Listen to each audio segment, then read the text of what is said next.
I'm Donald Moffat. And I'm Heather Menzies. Logan's Run will not be on tonight. But stay tuned for the Charlie Brown special and the Fat Albert Halloween special. And we'll be back next Monday night.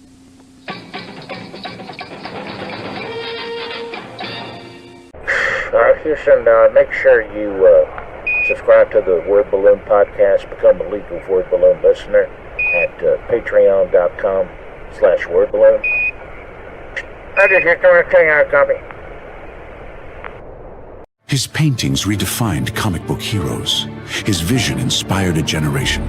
The Legend of Kingdom Come is the definitive documentary on Alex Ross, known as the Norman Rockwell of comics. It almost looked like Renaissance paintings, except for superheroes. He makes them look like Olympian gods. We go behind the scenes of his definitive graphic novel, Kingdom Come, now on Blu-ray, packed with exclusive interviews and unseen artwork. Order today at legendofkingdomcome.com.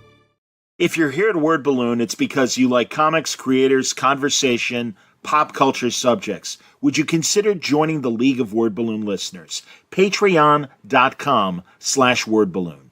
For just $3 a month or more, you'll get exclusive access to the Word Balloon e-magazine, featuring transcriptions of some of my best conversations. When you subscribe, you'll also be part of the Word Balloon Book Club, where Brian Michael Bendis and I will pick a comic every month to review and discuss live with the League on this show. Join the League today, patreon.com/wordballoon. Thank you always for your support, League of Word Balloon listeners.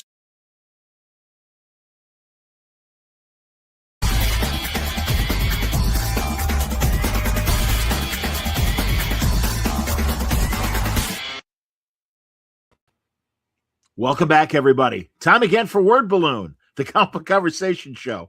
John Suttress with you. Happy to welcome David Walker back to Word Balloon. Great to see you, man. Good to see you too. Thanks for having me back. It's been a minute. It seems like because Brian is with you so regularly and I talk to him all the time, it feels like I'm always on, right? But I realize it's not, and he's better at these things than I am. Stop it. You're a silent contributor. I understand. I know people, that's like the nicest compliment where people are like, I watch it or I listen and it's like, I feel like I'm talking to you all the time. So thank you. Yeah. I appreciate that, man. But you're right, man. I feel bad. I have reached out a couple of times, but I know you're busy with stuff. And I'm really excited now because you got this cool campaign going on for Blackenstyne, not to be confused with Blackenstyne. Yeah. But you explain. I shouldn't laugh at my own title, but I can't help it. I do. So. It's great, man. I'm excited. Joe Jusko cover for the audio audience. This is why you got to watch the video, folks. Word Balloon's YouTube channel, and you can see, but really cool interiors as well. But I know from your past writings and conversation that you are such a fan of that 70s grindhouse blaxploitation period. But tell me about this book and why you're doing it. It's funny. First off, there really is a movie called Blackenstyne. Came out in 1973, and it's arguably in the top 5 worst movies I've ever seen. And I hate that movie so much that I've spent close to 30 years obsessing over how much I hate it and how I wish I could do something with the idea of a Black Frankenstein, a blaxploitation version of Frankenstein. Been sitting around in my head forever.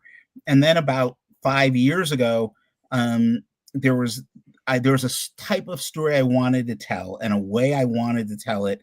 And then one night I couldn't sleep. And I like all of a sudden I got in my head how much I hate Blackenstyne, which is what happens to me, right? And then I was like, wait a minute, what if you did your version of Blackenstyne to tell the story you wanted to tell? And then like all the pieces fell together. This is kind of how my creative process works. I wanted to do something that was a very dark comedic satire of horror and of classic monster movie tropes. I wanted to do something that was a tribute to blaxploitation, but also a satire. And then I wanted to do something in the vein of like, say, maybe Twilight Zone or The Outer Limits, where it's like, oh, you're saying something underneath the humor and the ridiculousness of it. And so it all the pieces started to fall together. and then it just took a ridiculously long time to put together a one shot. I was just talking to with my friend Marcus Kwame Anderson projects, and we did a 250-page graphic novel that took about the same time that this 24-page comic took, right? And so, it was an idea that had been kicking around in my head for a very long time.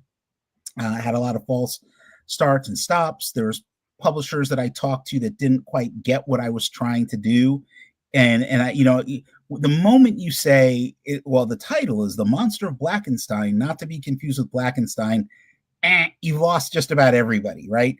And then you go, well, it's a satire, and it's really, the writing is really influenced by 70s Marvel comics and Warren, creepy and eerie, and then going back to EC. And there's some people who don't know what any of that stuff is, right? They haven't been around long enough. And it's funny because I'd sent Bendis an early lettered proof of it, and the first thing he said was like, "There's a lot of words here," and I was like, "Okay, Brian. First of all, like, you're going to talk to me about there being too many words. I just read the thing, right? Read it, and you're going to get it." And then he, a couple days later, he understood what I was trying to do, and I just. I've been telling people I'm at a point in my career where first off, a lot of publishers aren't offering deals that are favorable to creatives. That's just the reality. But then you also have to explain what you're doing in a way that makes fiscal sense to them. And it's like, well, if you don't get what I'm trying to do, I'm not going to let that stop me from doing it. I'm just going to do it myself, right? And so that's where I'm at right now, doing a Kickstarter, which I think this is like it's my 7th Kickstarter, but I've done a couple crowdfunding campaigns with other people and on other platforms. And every time I'm like, why am I doing this? But the reality is like, I part of me enjoys it, just like some people like getting on the mechanical bull and getting whiplash and, cracking a rib when they get thrown off of it. So I think that's great. And also I understand, I think, again, based on a lot of your past projects, you've gathered a community, and it's great to hear that, you've only dropped this campaign a few days ago, and you're already, as of this recording, 92% of where you want to be. Yeah. And, so that's great. But yeah, man, no, I think that's wonderful. And, we were talking off the air, everybody, about Michael Stratford's very cool Facebook page. And he's got a great Grindhouse page that he's trying to cultivate for his upcoming Grindhouse book and everything. So I know I figured David was going to be part of that group, because I know. Yeah. What was your zine, David, back in the day? What was your zine? Oh, my zine was Badass Mofo. Badass Mofo, everybody. And that's how I met Mike Stratford. Actually, was this is way back in the olden days, right? And you could buy the zine at like Tower Records. They had a little zine section, Virgin Mega Stores, bookstores like that, record stores. And so there were these people who, this is again the 90s. This is 30 years ago. The first issue of Badass Mofo came out in April of 96. So we're getting real close to the 30th anniversary. Wow. And Stratford was just one of those guys you got letters from people, and I would get letters from him, and every now and then I'd get a VHS tape, and I'd be like, what is this? And I'd pop it in, and it would be a bootleg of some blaxploitation movie that had never been officially released. And so we just got to know each other over the years. And in fact, Joe Jusko, who did the cover for Blackenstyne, I met him through Mike. He was, and that's not true. I'd met Joe one time on my own, because it turns out he was a big fan of Badass Mofo. And then Mike reintroduced us several years ago, and about 5-6 years ago. And then when I was doing Blackenstyne, and I was going back and forth with Michael, and we were talking about a bunch of stuff, because he was doing some of his comic stuff. He was doing Fargo with Howard Chaykin. Yeah. And he was putting together the Dennis Cowan book. And at one point, Mike Dennis and I were developing something together, and we just couldn't get the timing to work. It's mostly my fault. But I was, who am I going to get to do a cover for Blackenstyne? And he was like, you should get Joe Jusko. And I was like, man, I can't get Joe Jusko. Like, but I'm a huge fan of Joe's. And it was when I was envisioning what I wanted, I would say to people, oh, I want one of those painted covers like Joe Jusko and Bob Larkin and Ken Barr and Earl Norham, which you know who I'm talking about, right?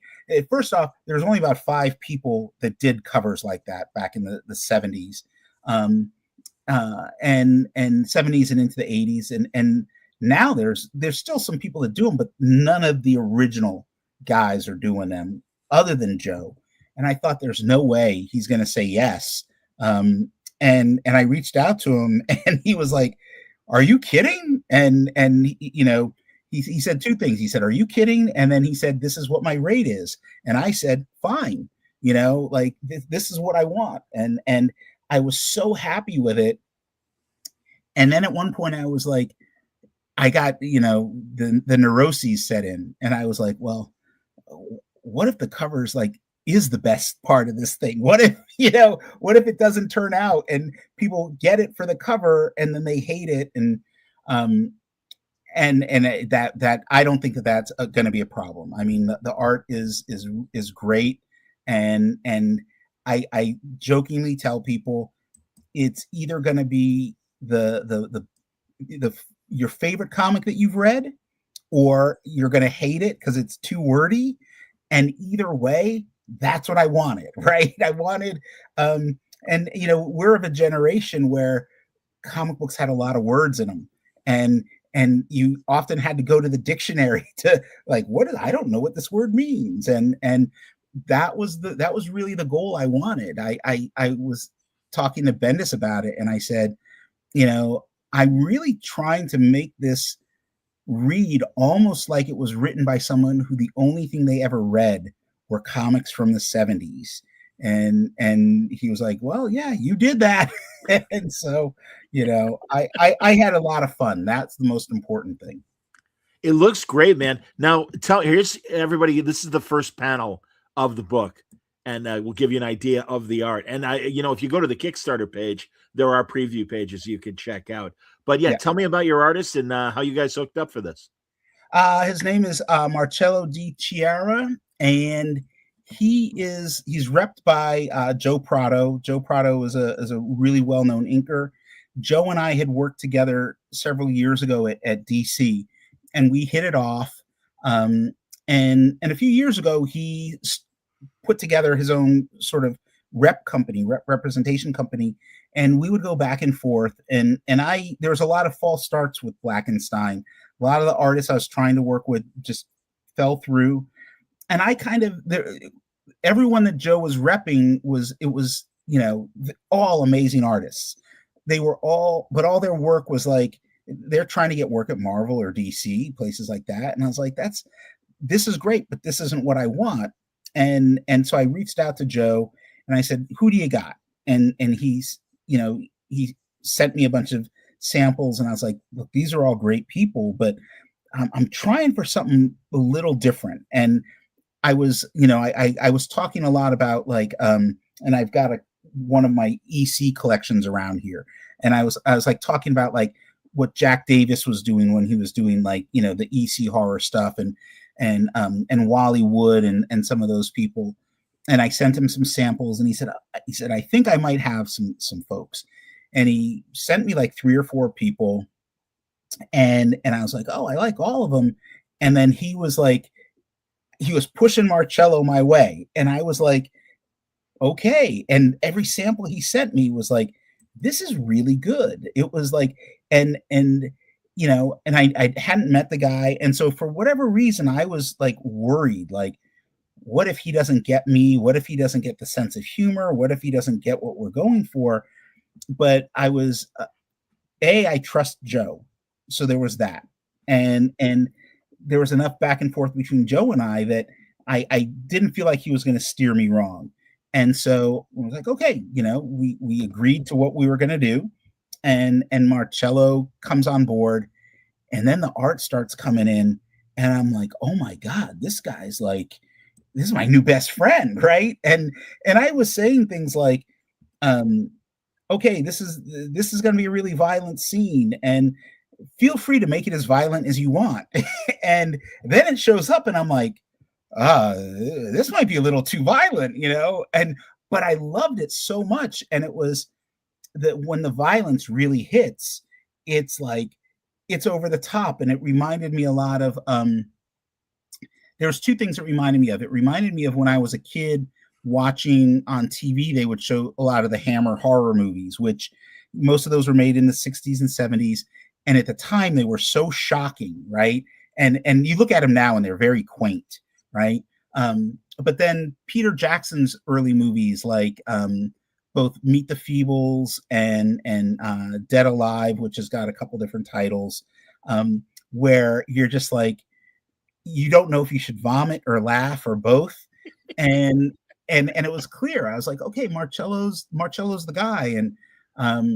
And so we started working, and it just kept getting better and better. And then I said to Joe, hey, look, you did right by the artist. You got a colorist for me? And he was like, I got this guy right here. And it was Pedro Stucco. And I was like, all right, let's give him a shot. And then stuff starts coming in. And I was like, it was for a comic that had hit a lot of bumpy patches along the way. Suddenly things got really smooth. And I was thinking to myself, why didn't I reach out to Joe sooner about this? Right. And so now Joe might not realize this, but I'm going to be working with him and his clients for a very long time. And, wow. Marcello is actually working on, once the comic comes out, I'm going to be doing a series of short Blackenstyne stories. They'll be on my Patreon. And then as soon as I have enough for another issue, but by keeping the story short, it's manageable financially for me. And so as long as Marcello wants to draw them, that's fine. But I'm also trying to bring in other artists because I want to give other artists opportunities. I think that's it can be very difficult to get your work published, especially when you're getting started. And a lot of times you'll see artists and it's like, oh, how come they're not getting work yet? And sometimes they're not used to deadlines. They don't know how to hit deadlines or whatever. They're having trouble reading a script, understanding how to do layouts. And I'm like, okay, well, if that's your problem, we don't have any real deadlines. So let's get you some portfolio pieces, some real pages that will be published, and I'm actually going to pay you, because I'm not going to ask you to do anything for free, right? And I'm going to pay a competitive wage. It just means that you're not going to do a 22-page story. The longest you're going to do is 8 pages, because I can only afford 8 pages at a time. And so far I'm having, I feel good, right? You talk to enough comic creators that you kind of, some of them are feeling kind of miserable, right? Feeling set upon or exploited. And I have those stories for sure. But I also, Brian and I talk about this all the time. And I talk about this with Matt Fraction and a bunch of other comic creators. If you're truly miserable making comics, something's gone wrong, right? Something has gone terribly wrong with the machinery. And you need to reevaluate. And I've been fortunate that I've had some truly great experiences. I've also had some really bad experiences.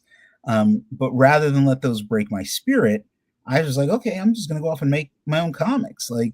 Nothing's stopping me. So that's great, man. That's great to hear. And again, I'm excited. Is this, am I right? Is this an image from Marcello?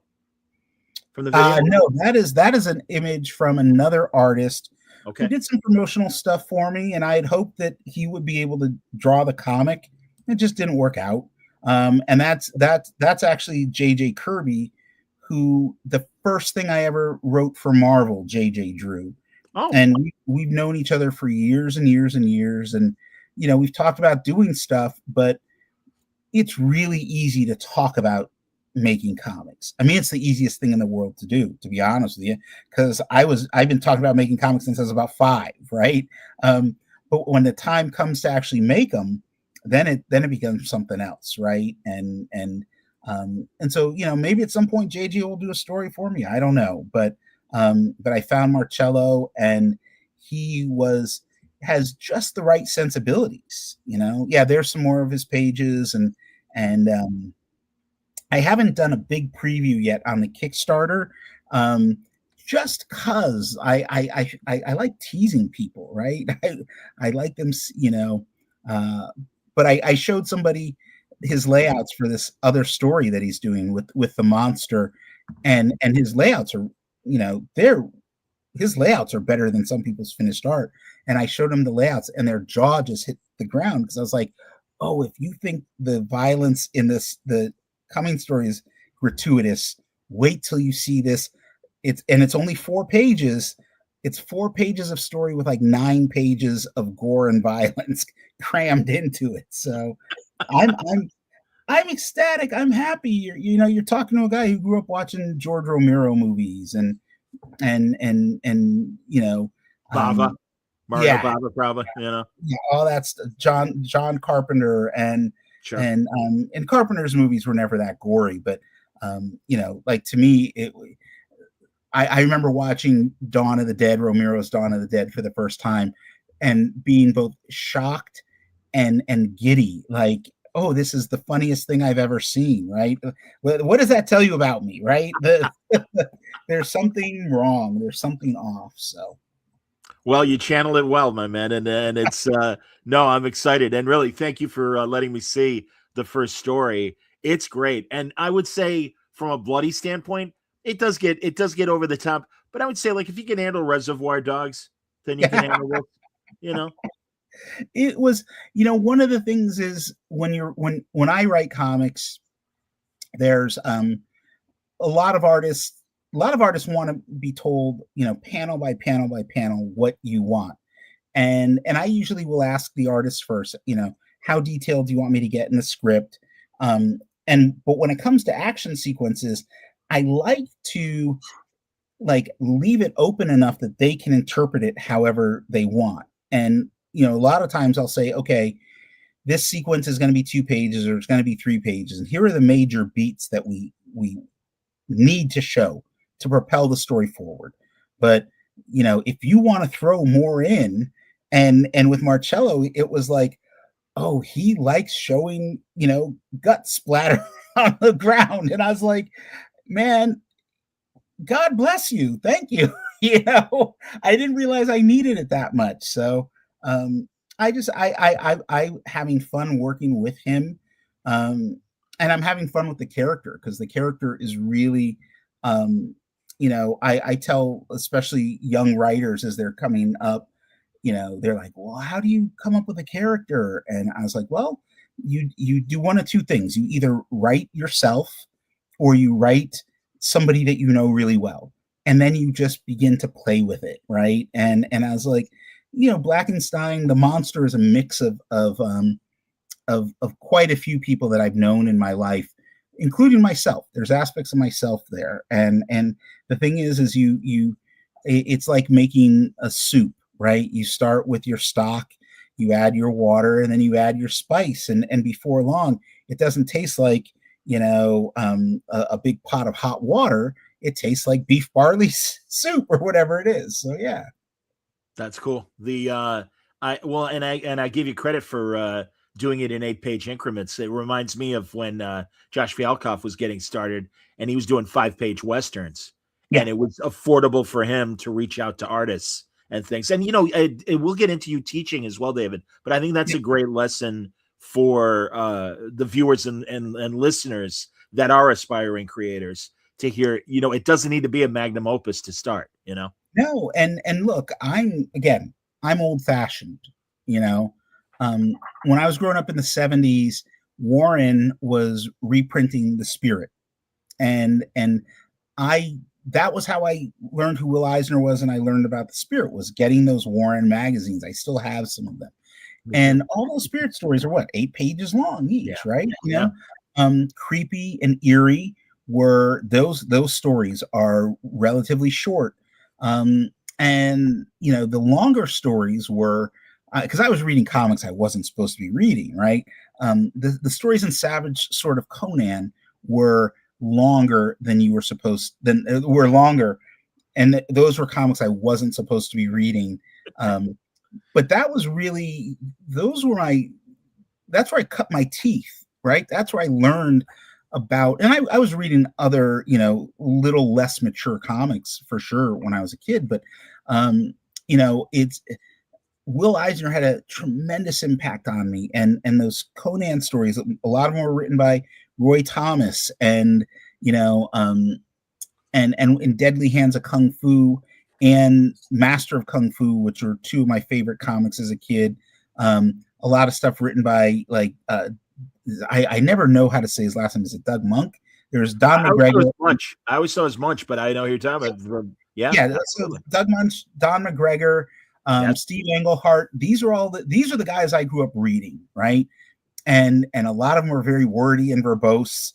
Stan Lee was very wordy, very verbose, and I loved that. I loved reading a comic, and you can almost sometimes you can tell how old a person is when they say how they had the dictionary right next to their comics, because you'd hit that word, you'd be like, I don't know what this word means, and you open it up, and I tell people my thesaurus got a massive workout writing this thing, because I was like, I want words in here that people don't know what they mean and they don't know how to pronounce them, and and some people will love it and some people will hate me for it, and that's fine, because that's the person I am. Well, if people are, again, fans of what you've done at Marvel, at DC, but also more importantly, some of your image stuff that you've done over the years. I forget the comic side of when you were doing Shaft, but I know I bought this fantastic paperback from you as well. And so when you were doing Shaft, who published that? That was Dynamite. Okay. That was Dynamite, and that was, man, I had so much fun with that. And that book that you just showed, I think you can still get it like on Kindle. Shaft's Revenge.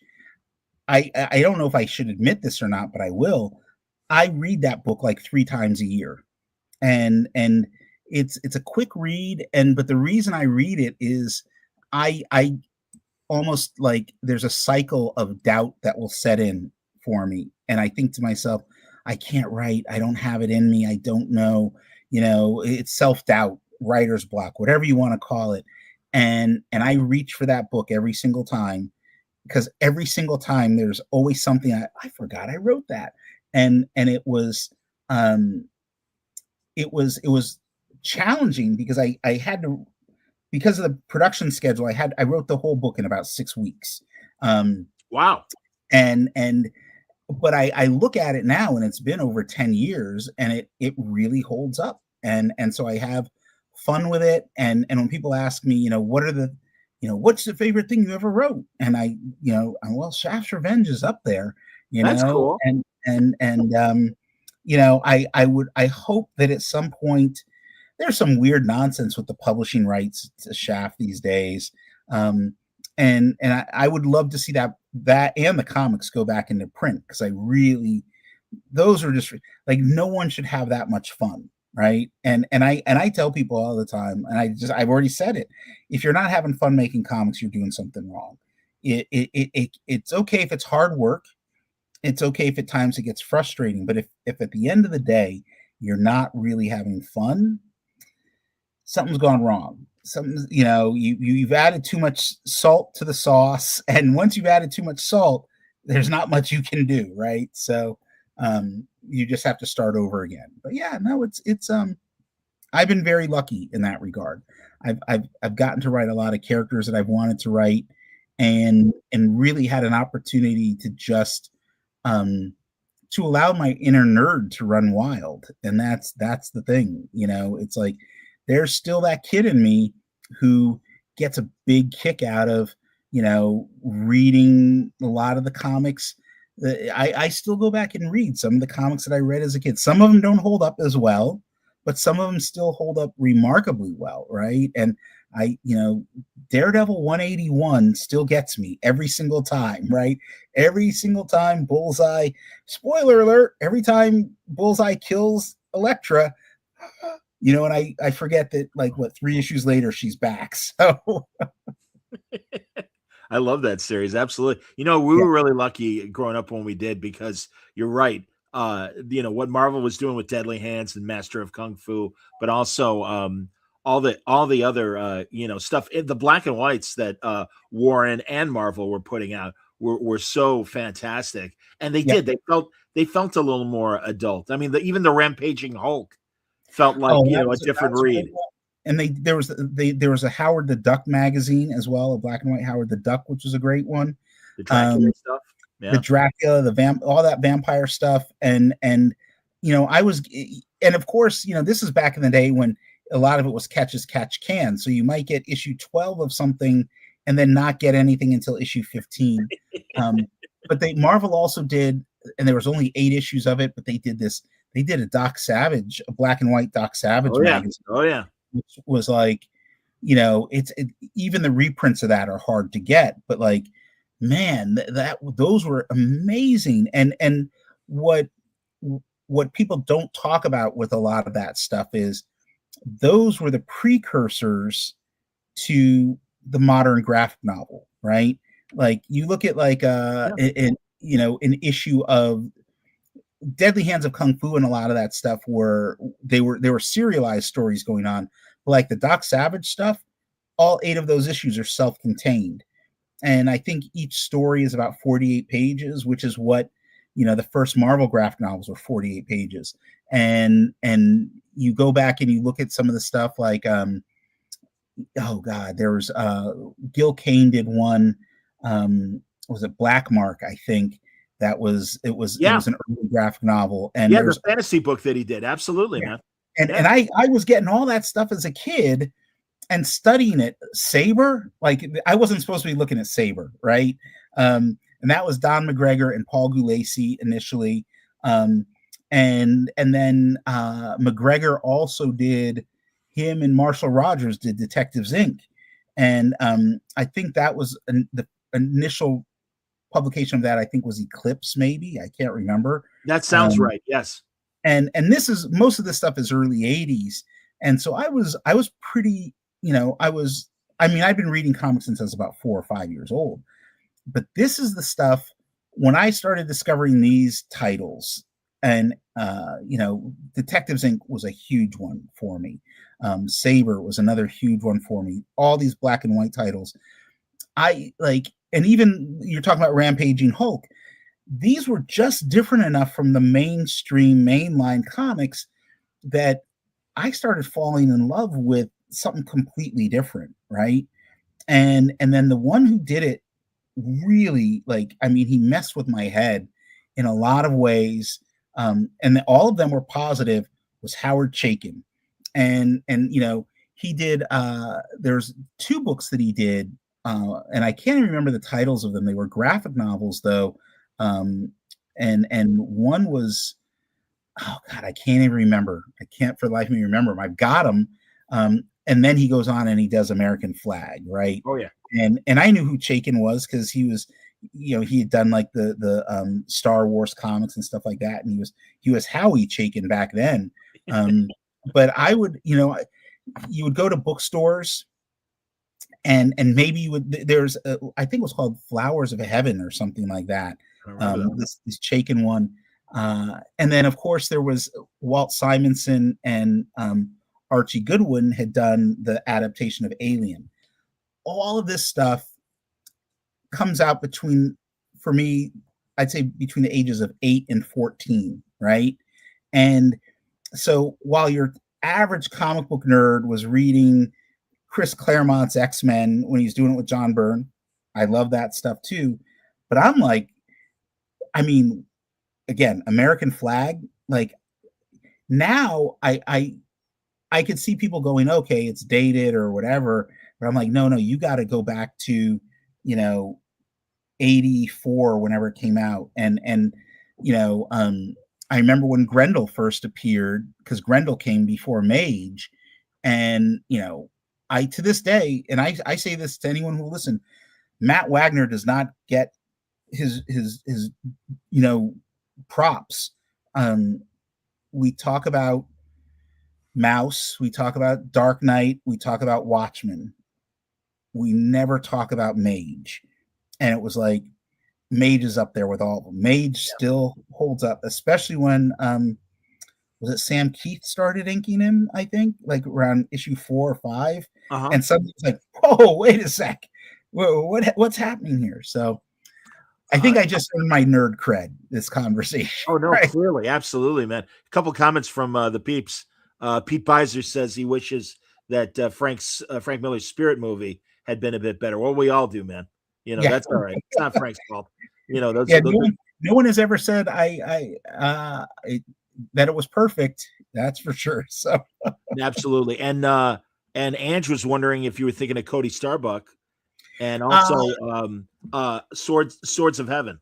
Or yes, Flowers. That's Swords of Heaven, Flowers of Hell. Yeah. And there's another one that he did too. I think the title was simply Empire.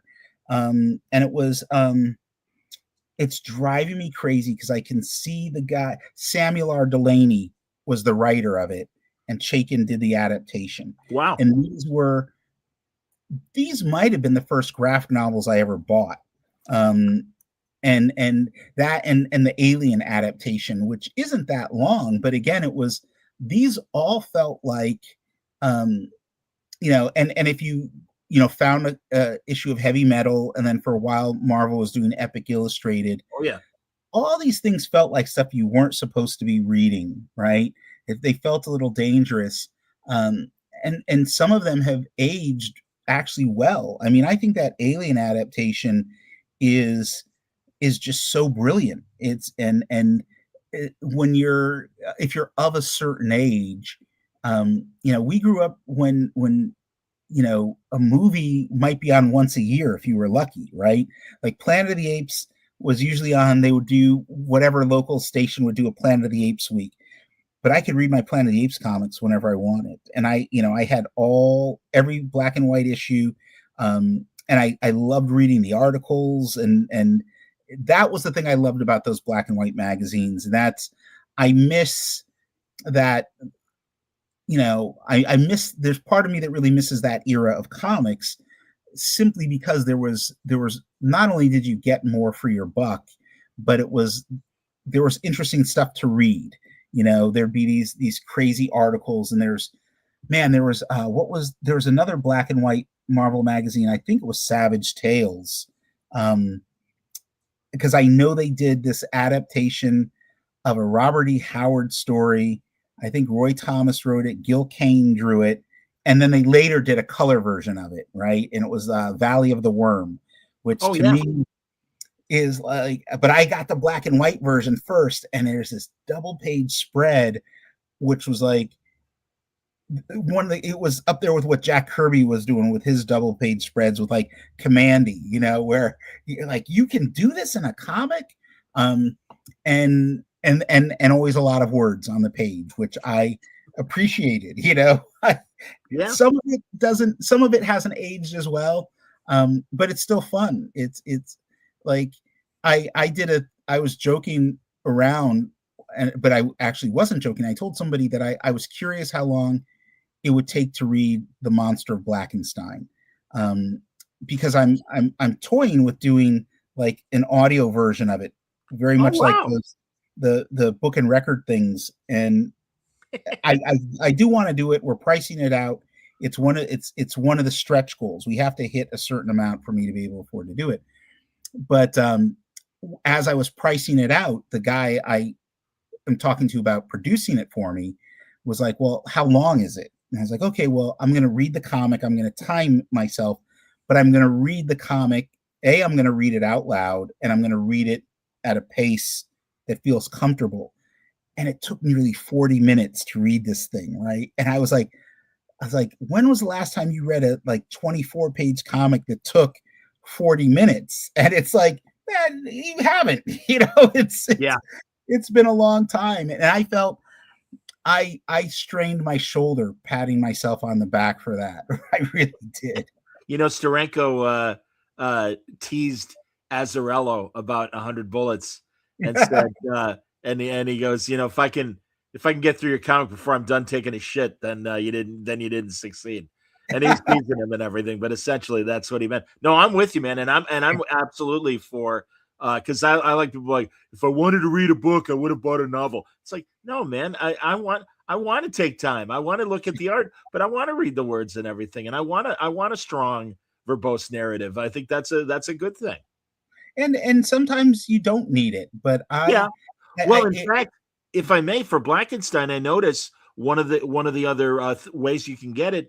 You've got a silent version of the story.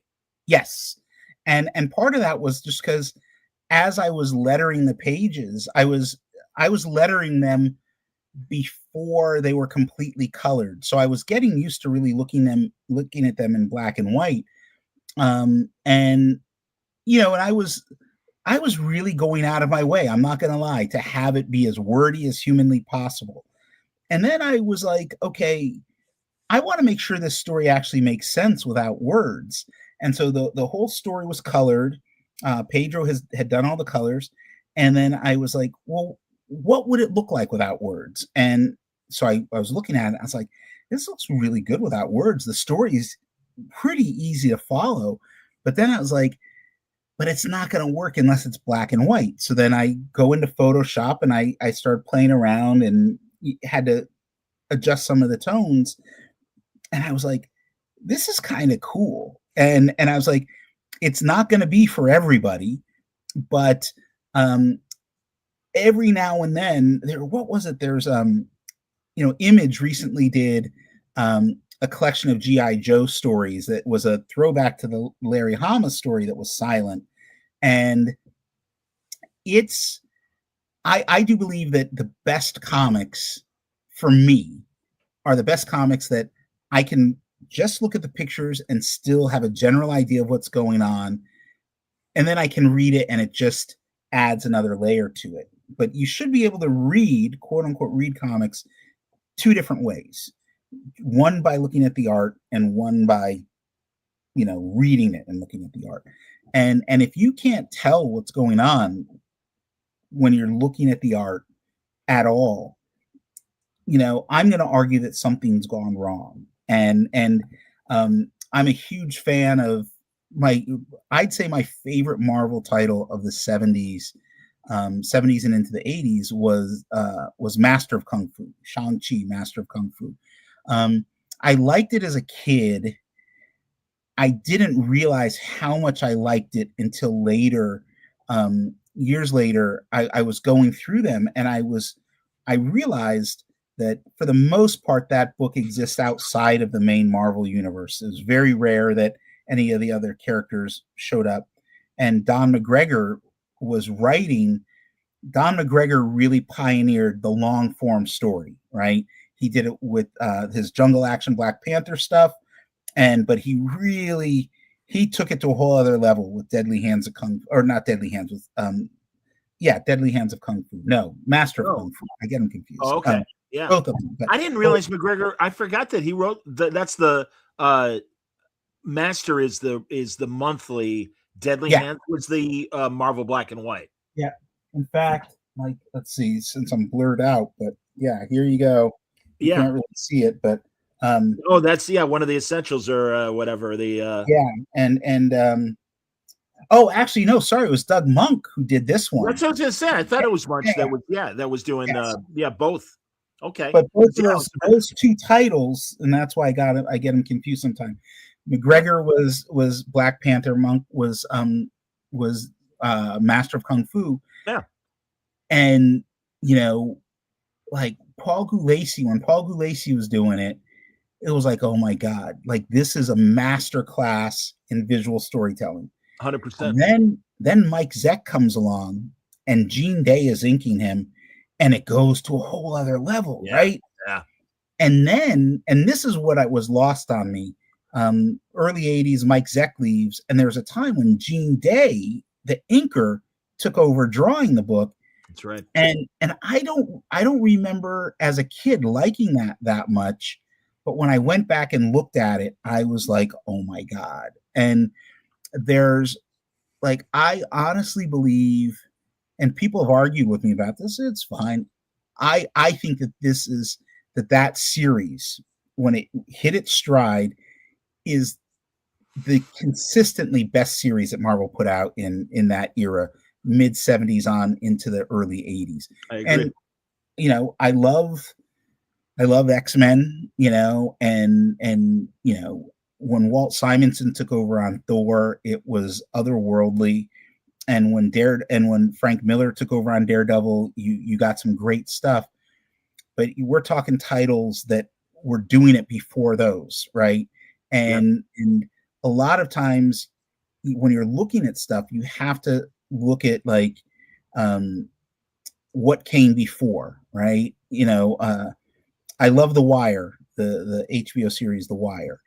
But in order to understand how The Wire came to be, you got to look and see what Sopranos was doing. And in order to understand what Sopranos was doing, you look at was it David Simon? I think that was the guy who created it. Look at what David Simon did before. I'm very nerdy that way. It's like and it wasn't David Simon who did. No, it's oh God, now I'm blanking. And I met him even. Oh God, he wrote Kolchak in the 70s. And Rockford Files stuff. Too. Yeah. God damn it. David Chase. Yes, David Chase. Because wasn't Simon The Wire, I think, is David Simon. Simon is The Wire. And did he also do like Homicide or whatever? Homicide, Life in the Streets. Yeah. And so I'm that sort of person. I'm very very weird that way, right? I really like this movie. Let me go see what else this director did. I like this book. Let me read their other books. Oh, I like this album. What was, who were the Rolling Stones listening to? Oh, they were listening to Little Richard and Muddy Waters and Howlin' Wolf. Let me listen to that sort of stuff. And I've honestly, that sort of methodology has served me well over the years. So. Well, and truly, no, you've honored things like Shaft in your paperback and stuff, but then you've created your own world. And really, I wonder what's happening with, and I've talked to Sanford Green extensively about Bitterroot. I haven't had Chuck Brown on yet, but here's the cover for the omnibus, everybody. What is the status of Bitterroot these days? Okay, so we have long conversations about how to get to the next story arc, and the three of us have these crazy schedules that we cannot seem to work out. And I can only speak for myself as a writer. I have a certain amount of bandwidth and a certain amount of focus, and I know Chuck has his limitations as well. And so if we're writing something that Sanford isn't going to draw for a year because he's too busy, I'm not going to write it right now. I'm going to write something that I can get somebody to draw that I can put out. And so we have that. I was just talking to Sanford about a week ago, and we're trying to figure out how to keep it going. He's enjoying a phase in his career where he's in demand and there's a lot of people wanting to work with him. And so I can't say to him, hey, stop doing that and work on Bitterroot. And conversely, he can't say to me, hey, stop doing what you're doing and write a bunch of stuff for me to draw a year from now. And I think that we're all surprised by the success and popularity of Bitterroot. At least I am.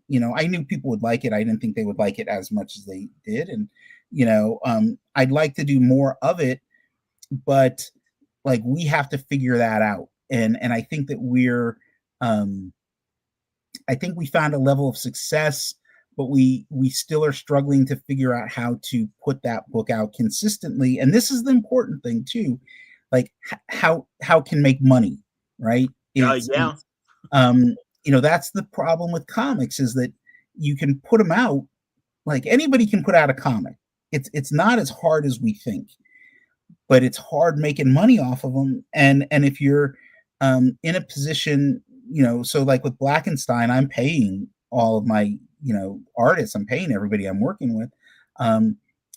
And like, because that's how I have to do it. That's how I want to work. That's my work ethic and how I feel. But there's only so much work you can A, do for free, or B, pay somebody out of your own pocket to do. And you have to be really, you have to think that through very clearly. And so the thing is, when you're doing an image title, you're working with a great publisher, but that publisher is you're putting the books together and then they're putting them out. And Right. then after you sell a certain number of units, you get a royalty check. Well, that royalty check is then split three ways. On Bitterroot, it's split three ways, and none of us are making great money off of Bitterroot, right? Sanford is the one who's making the most money simply because he can turn around and sell those pages. He can sell anything he draws and make money off of it. There's collectors that want his work. I don't begrudge him any of that, but there ain't nobody looking to, pay a ton of money for, a bunch of typed words. If there was, I would have made money off of it that way. I get it. Yeah, I understand. No, that's, no, I can appreciate the challenge on that. Yeah. But, and also I really felt for you guys because you guys were really on some great momentum, and then COVID hit. Because I know talking to Sanford and stuff, you guys were talking about maybe even touring with the book, talking to schools and things like that. And I don't know much you were able to do prior to COVID shutting everything down. We didn't do any of it. We were booked to do a tour of France, and wow. It was, the book had come out in France. It was a big hit. I'd never been to Europe at all, so I was like, okay, I'm going to do this France tour, and then I'm going to hit England and Spain and all these other places. And then COVID shut everything down. It killed our momentum. It was, I don't know. I don't think there's a huge bump when you win an Eisner, but we won our first Eisner during COVID, right? Yeah. In 2020. So we weren't even able to do any shows, for a year and a half afterwards. And then it just took us, when we finally connected with Shelley Bond and she came on as our editor, we worked with Heather Antos. Heather was great. But Shelley took it to another level, and Shelley is, amongst other things, she is good at being the referee between the three of us. And, and it's not to make it sound like we have knockdown, drag out fights, right? We're not like, the Eagles or the Police or anything like that, but there are egos involved. And, I think that we all have ideas of what would make Bitterroot better in one way or another, and it's like, well, we really need to agree on how to just make the book the best book, as opposed to the best book for me or the best book for Chuck or the best book for Sanford. Yeah. And and I there's definitely, we have ideas, we have some outlines, we've got a bigger project that we're talking about doing. But at the end of the day, it comes down to finances. It really does. And so it's like, I can, with the series that we did last year, we did a 5-issue miniseries, which is really meant to be the first act of a 3-act structure. So it's meant to be about 15 issues. So that came out in 2025, but it was written in 2023. Most of it had been written in 2023. Wow. So it took, Sanford went off and did Doom, and he did some work on one of the Spider-Man movies and a bunch of other things. And again, go have at it, right? But that's the thing a lot of folks don't think about in this industry, right? And then you throw in, like, I do a lot of work in longer graphic novels now, 250-page books, things like that. That takes even longer. That takes you out of the rotation in a way that, people forget who you are. I spent a long time writing Big Jim and the White Boy, and then it took Marcus a long time to draw it. And I love that book. I think it's the best thing, maybe the best thing I've done, or it's definitely one of them. But while you're working on that, it's like that was incredibly difficult to write that and then work on a monthly title. I did. I worked on Bitterroot a little bit while I was doing that, and then Bendis and I did Naomi while the second Naomi arc while I was working on that. And to shift for me, I have trouble shifting gears, so I would have like, this week is a Naomi week and I'm only working on Naomi. This week is a Bitterroot week. And then, now I'm 2 weeks behind on Big Jim. So now I got to spend, 2 weeks on Big Jim.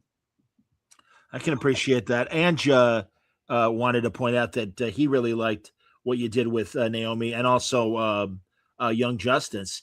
And he wondered if there were any Young Justice characters you wish you could write again. Oh, man. So Young Justice, that's a funny story. Brian and I are really good friends, and we had done Naomi together. We had a great time. We had a blast. He was writing Young Justice, and he said to me, hey, I really want you to come write Young Justice with me. And I was like, man, team books are difficult for me. And I was like, and you got too many, you got too many characters in Young Justice. And he was like, yeah, I know. I need you to help me rein them back in and da-da-da-da. And I was like, okay. And then we ended up adding more characters, right? And I was like, I know who these characters are a little bit, but I really felt like I was the wrong guy to be working on that with him. And we had fun, but there was times when I'd be like, okay, so wait, which Superboy is this? Oh, okay, who? Wait, and but I would say that the two characters that I enjoyed the most were Bart, was Kid Flash or whatever, Impulse, whatever I can't remember what his name is at this point. Sure. And Connor Kent. I really liked writing Connor Kent. And then we did there was like one or two issues with Warlord, where that Mike Grell did some art. And oh wow, bonkers for me. And was it Travis or was it Travis's son? Isn't that terrible? It's been so long. I think it was him. I'm pretty sure it was him. And it was a wacky story. And it was with every single one of those characters, I was so out of the loop that I was having to do these crash courses, right? And I'd gotten, was it Peter David, I think, had written a bunch of Young Justice stuff. Oh, yeah. And so I got all of those and I'm reading them. And I'm, going to all the wiki pages and I'm trying to, and I was like, okay, now if this was the Teen Titans, I could have handled this, right?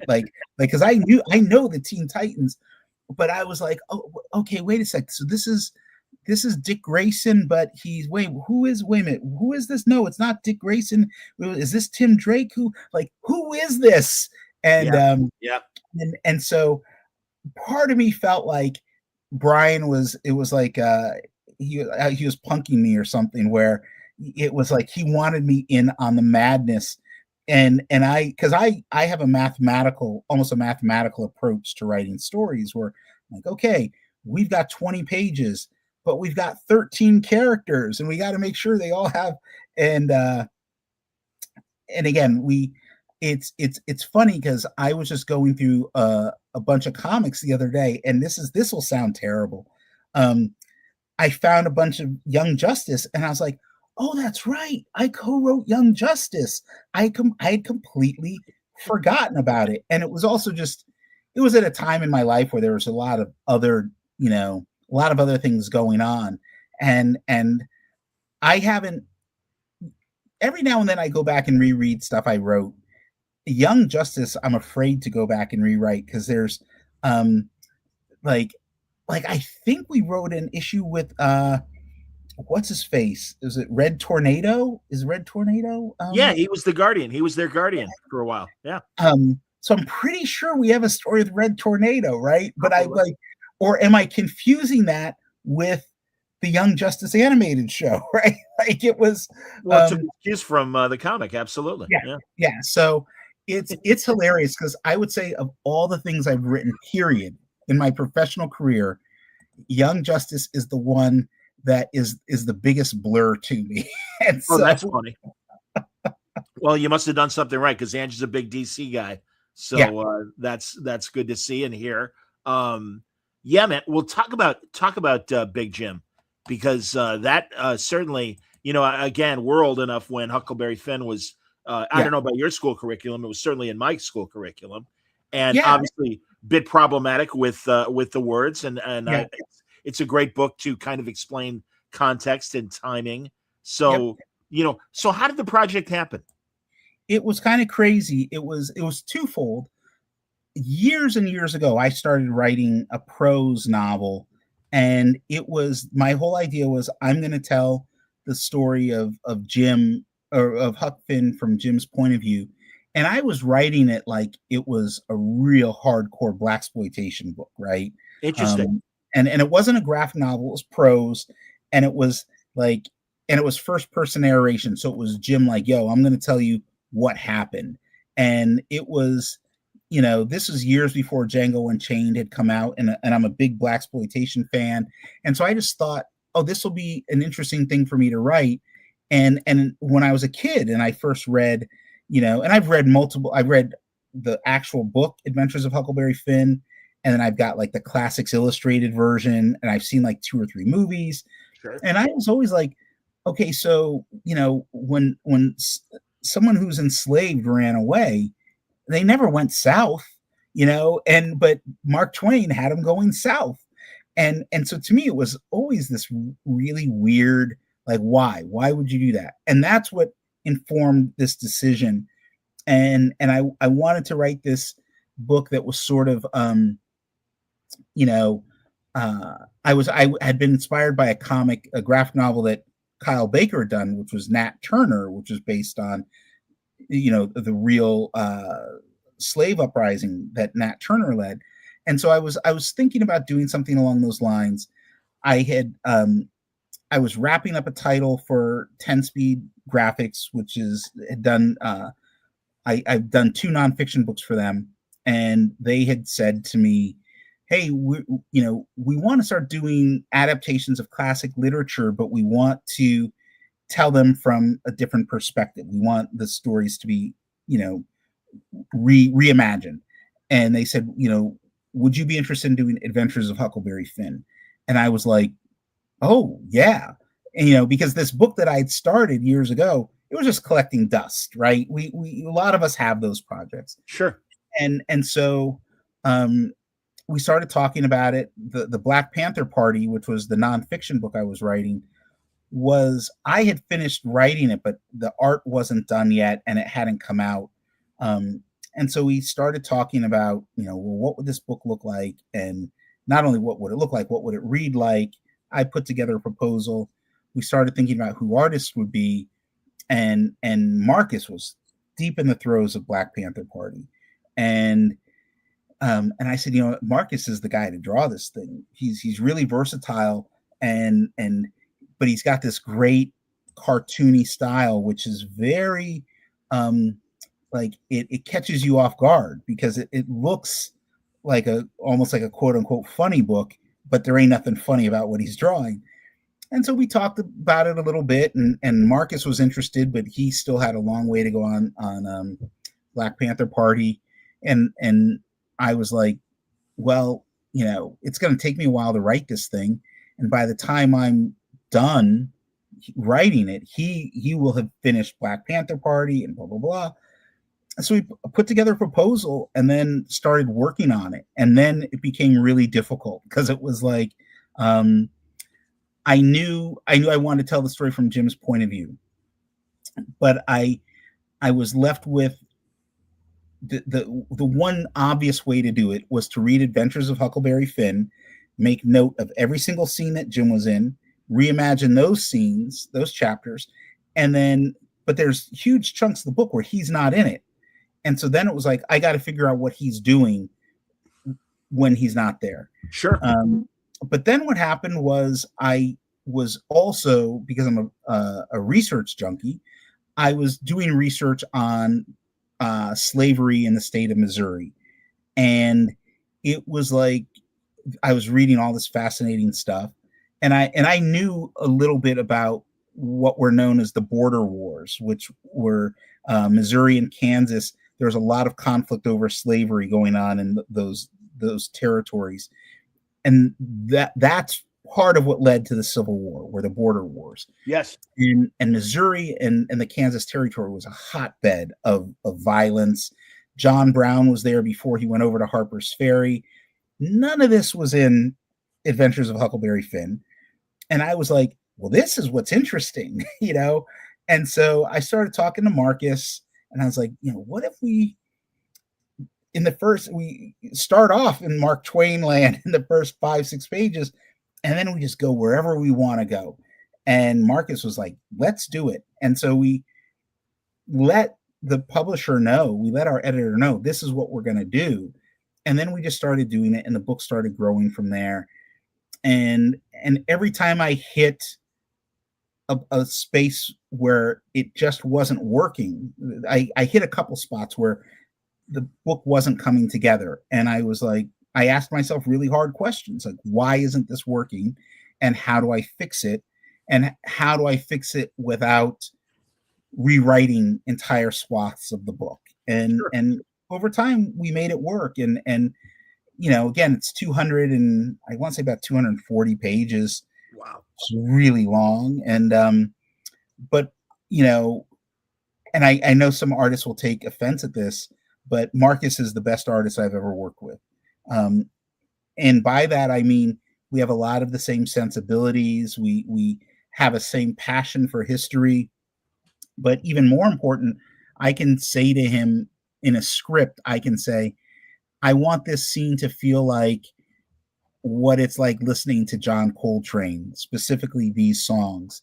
And then I send him the songs, and he gets that, right? And we can be talking about jazz, or we can be talking about hip hop. We can talk about cinema. We can talk about multiple languages of creativity, and then apply that into story.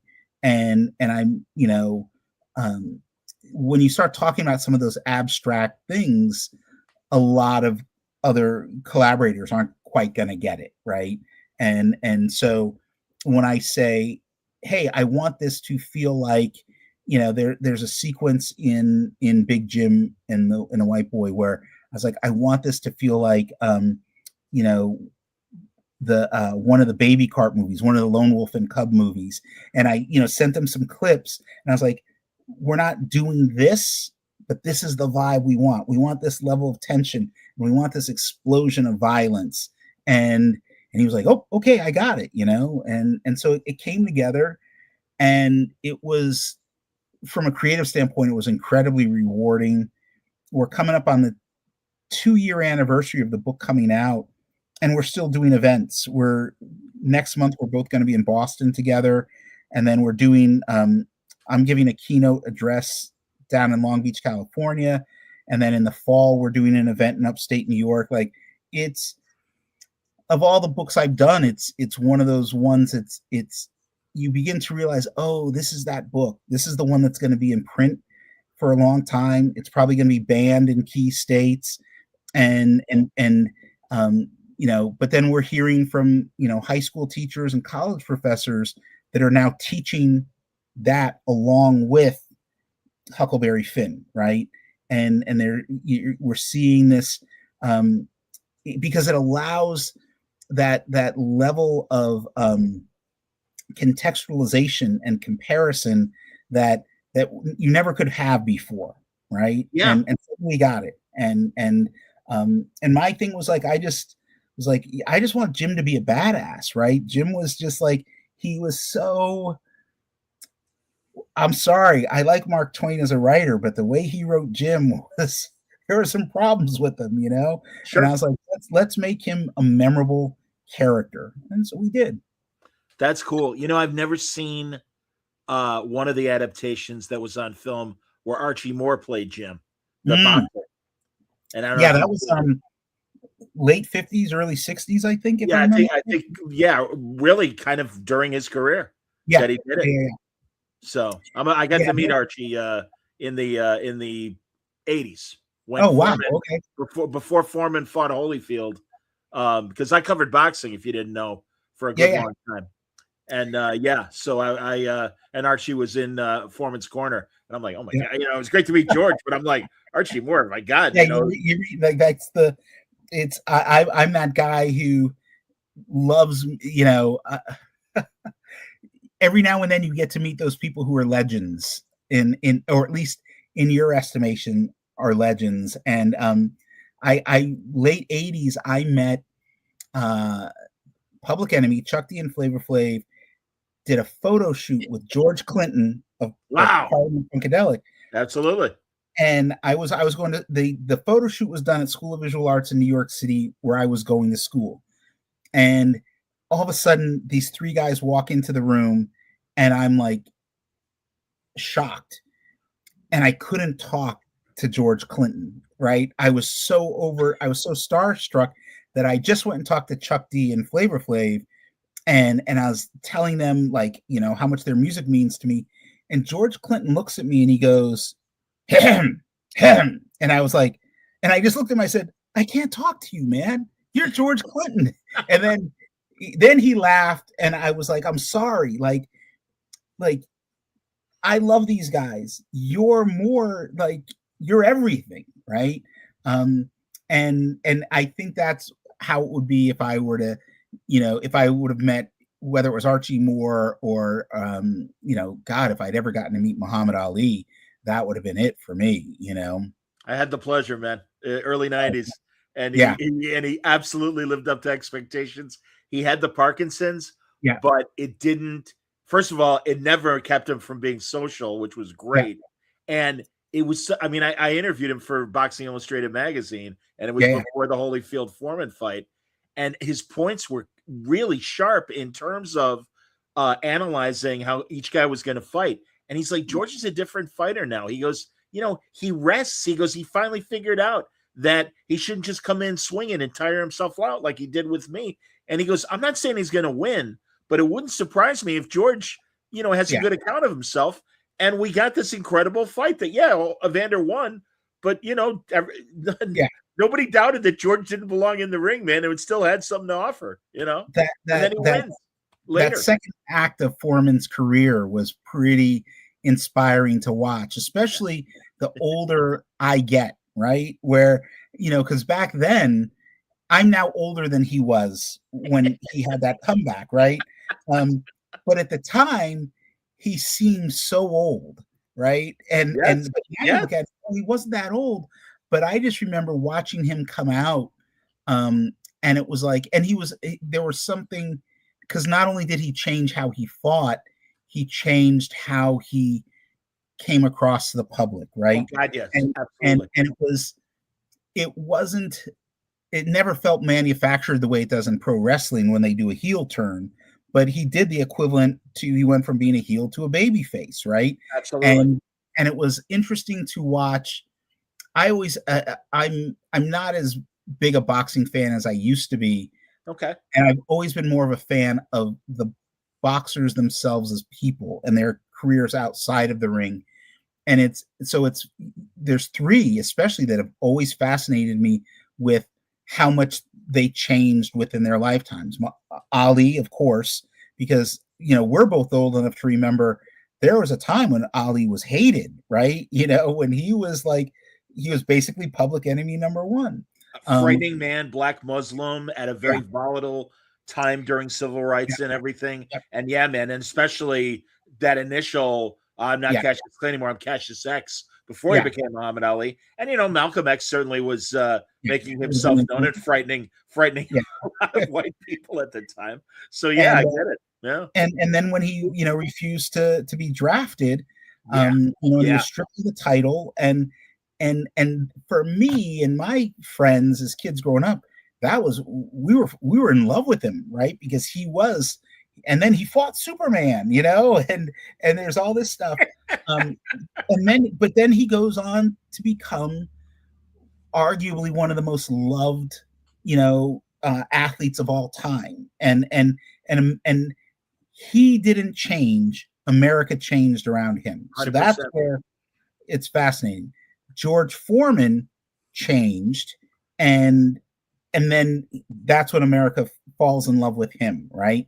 Suddenly he's your old uncle who's come back out of retirement, and he's the equivalent to a tree that can throw a punch, right?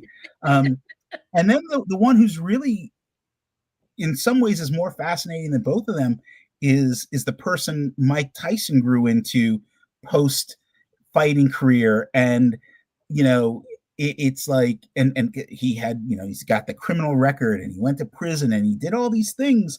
But when you really listen to him now in interviews and podcasts, things like that, and some of the stuff he says is like, wow, this is like, you're seeing a guy grow up, right? You're seeing a person mature and change. And I, like, honestly, I think that in a lot of ways, we as a society love a comeback. We love a second chance. And some people blow their second chances, but some people really do something interesting. And Tyson is the only one of those three that I've ever met. And I met him, oh God, I'm say about 10 years ago or so.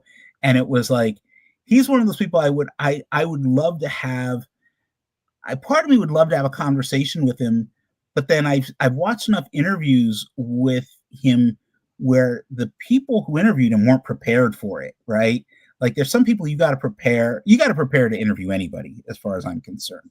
And I know that coming from a journalism background, right? Absolutely, man. Yeah.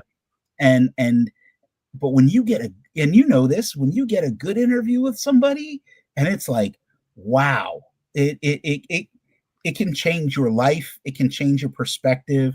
And it's why, when I was working at a newspaper and I was writing for online publications, I researched everybody that I had to interview. I tried to find out all the little details. And I would always say, if I ever had an opportunity to interview Clint Eastwood, I wasn't going to talk to him about Dirty Harry. I was going to talk to him about jazz, right? That's the thing he loves. So I find it, one of these days, I would like to sit down with Tyson and talk to him, like, probably about like Buddhism and meditation or something, like finding peace. Because I was a guy who was at war with himself. 100%. Absolutely. My God. It's funny. The only time I got to talk to Mike was at a press conference for the second Razor Ruddock fight. Okay. And I just got to ask, a question, and I was just in the crowd and stuff.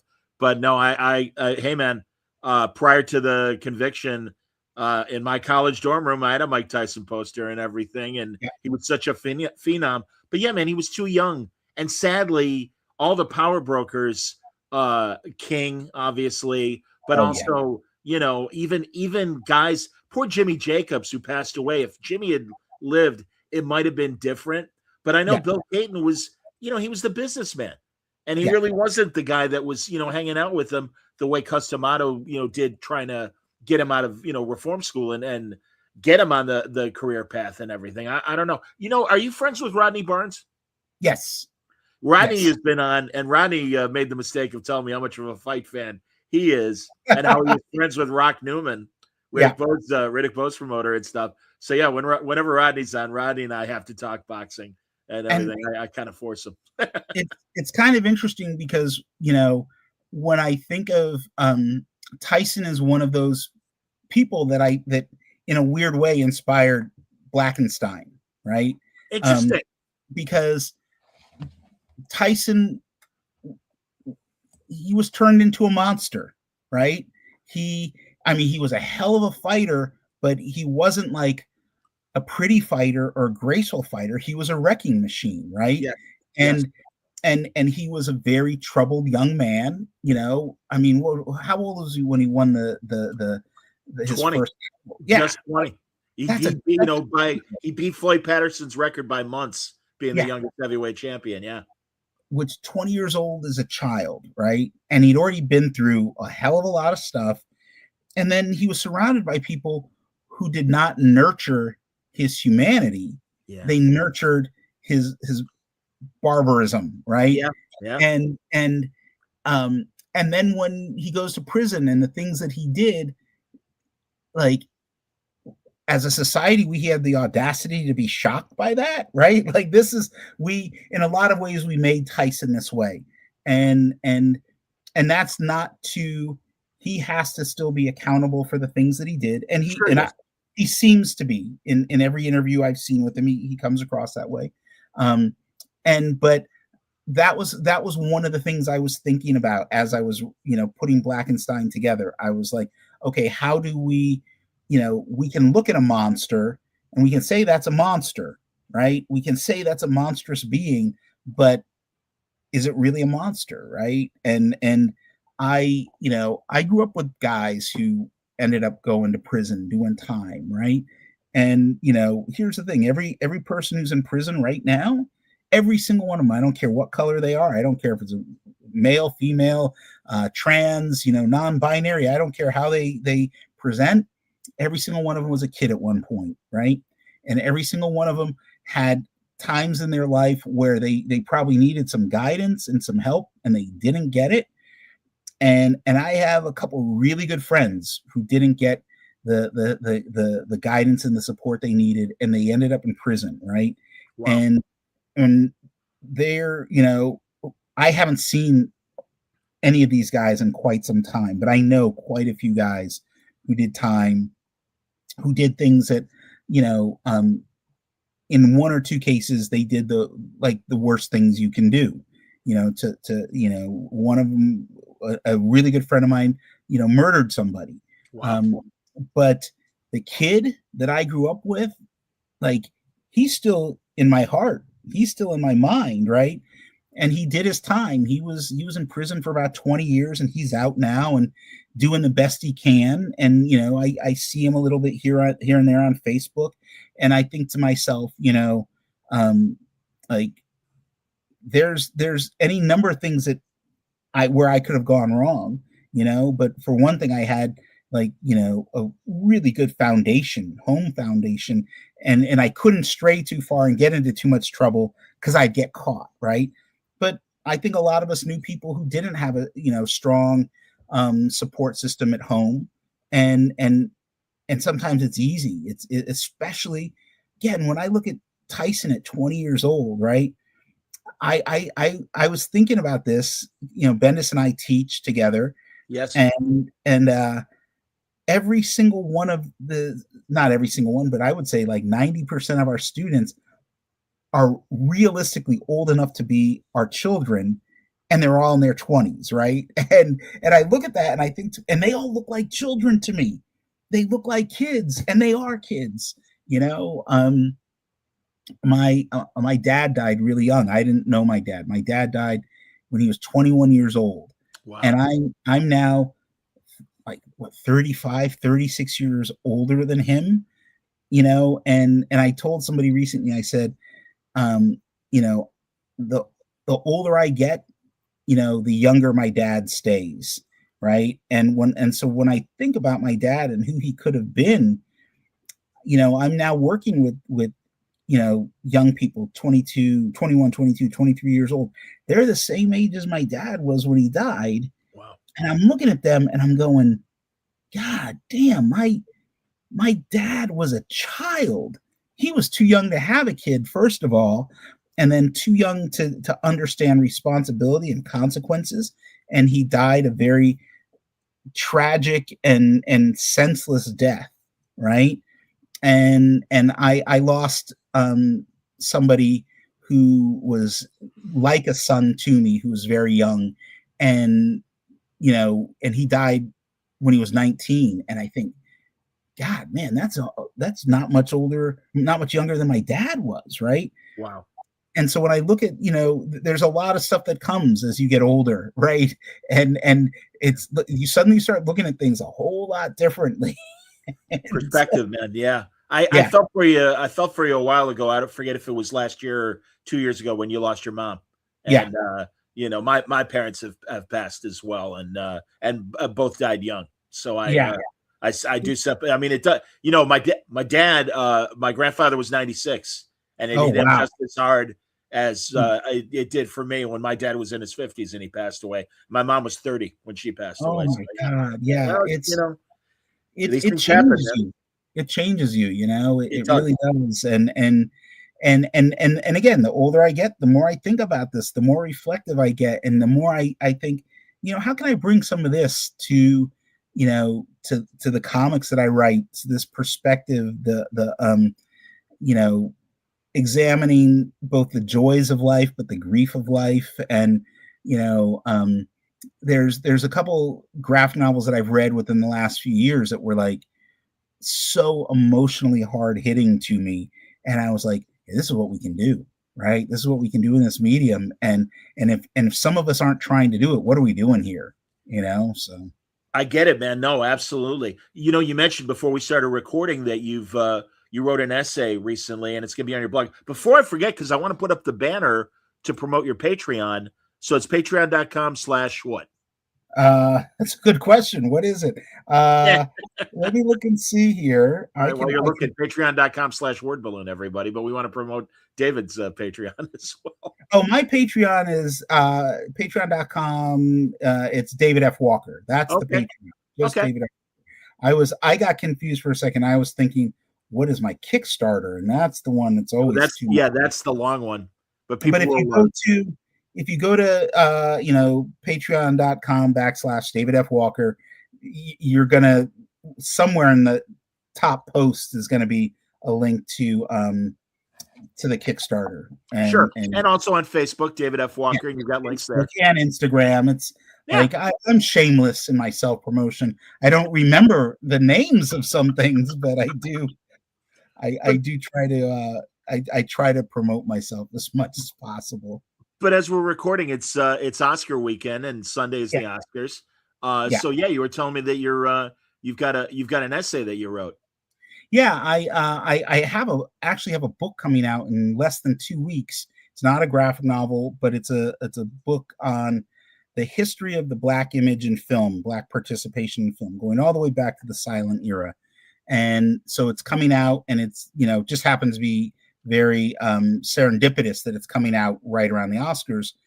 And so my publisher asked that I, hey, why don't you write an essay about Sinners and the Oscars, and they were like, and then we're going to place it. We're going to get it either in the LA Times or, wherever.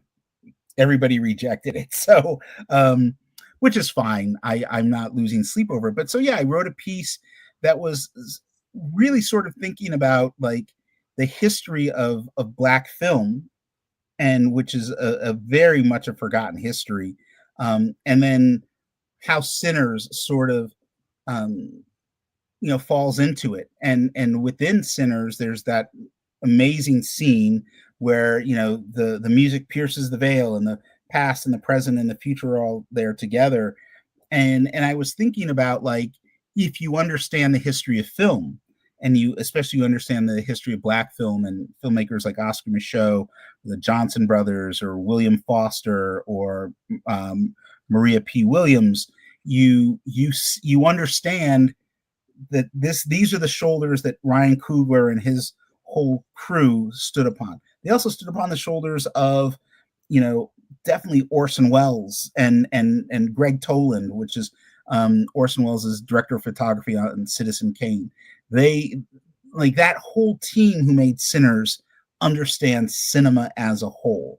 But when you throw in that added element of representation and the Black experience and the blues and folklore, like, there is a history there that comes before that movie.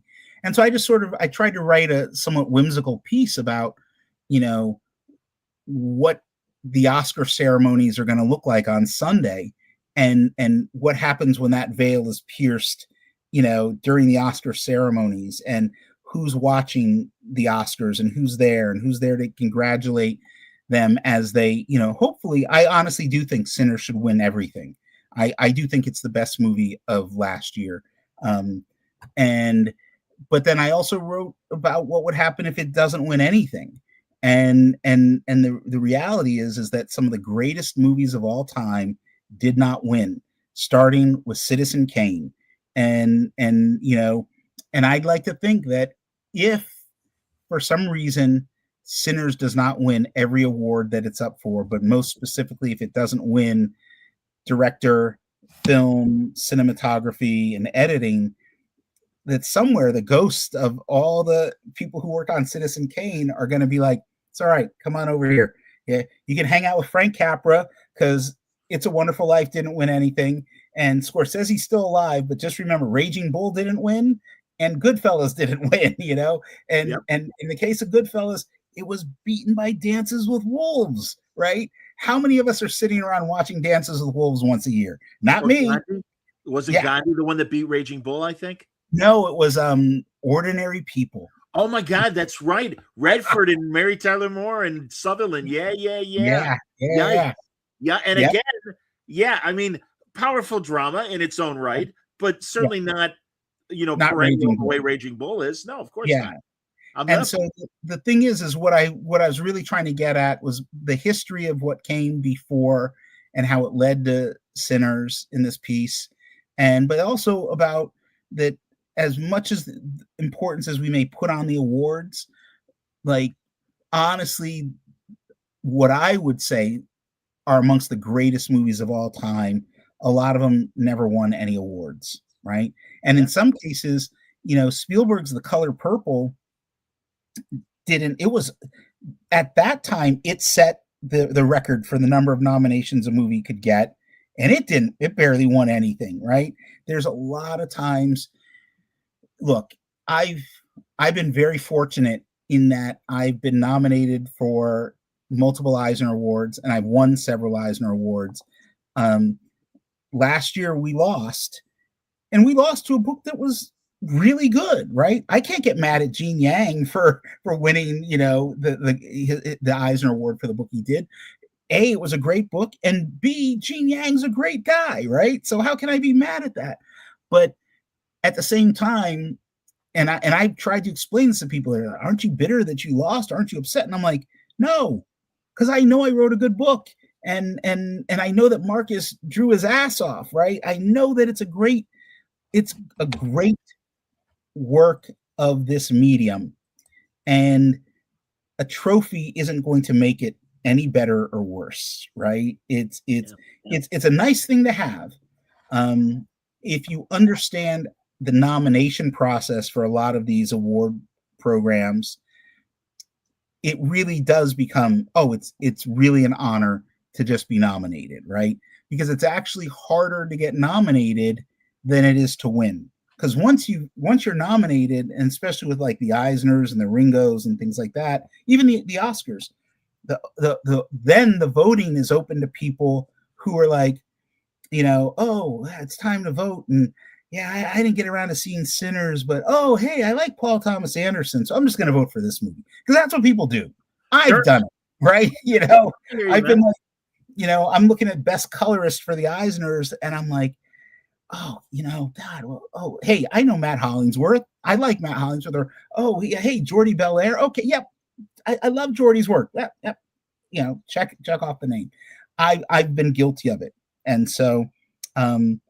But I do think it'll be interesting to see what happens with the Oscars. I mean, I've never met Ryan personally, Ryan Coogler, or his wife Zinzi, but we've been doing work with Proximity because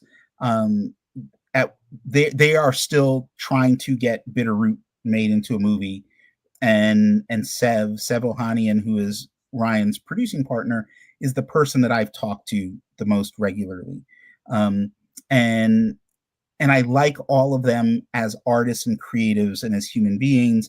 And again, I loved Sinners, and it was, I enjoyed explaining to everybody who asked, no, Sinners is not a ripoff of Bitterroot. I'm not angry. I'm just happy. I'm happy it was a good movie. I was surprised that it was as good as it is because it's great. I was expecting it to be good. I like Black Panther. I liked World of Wakanda. I understand the obstacles that movie had to face. Yeah. And I love Creed, right? And if you had told me that I would love the seventh Rocky movie, yeah, I would have called you a liar. I would have been, I saw Creed in the theater like 3 times, and so.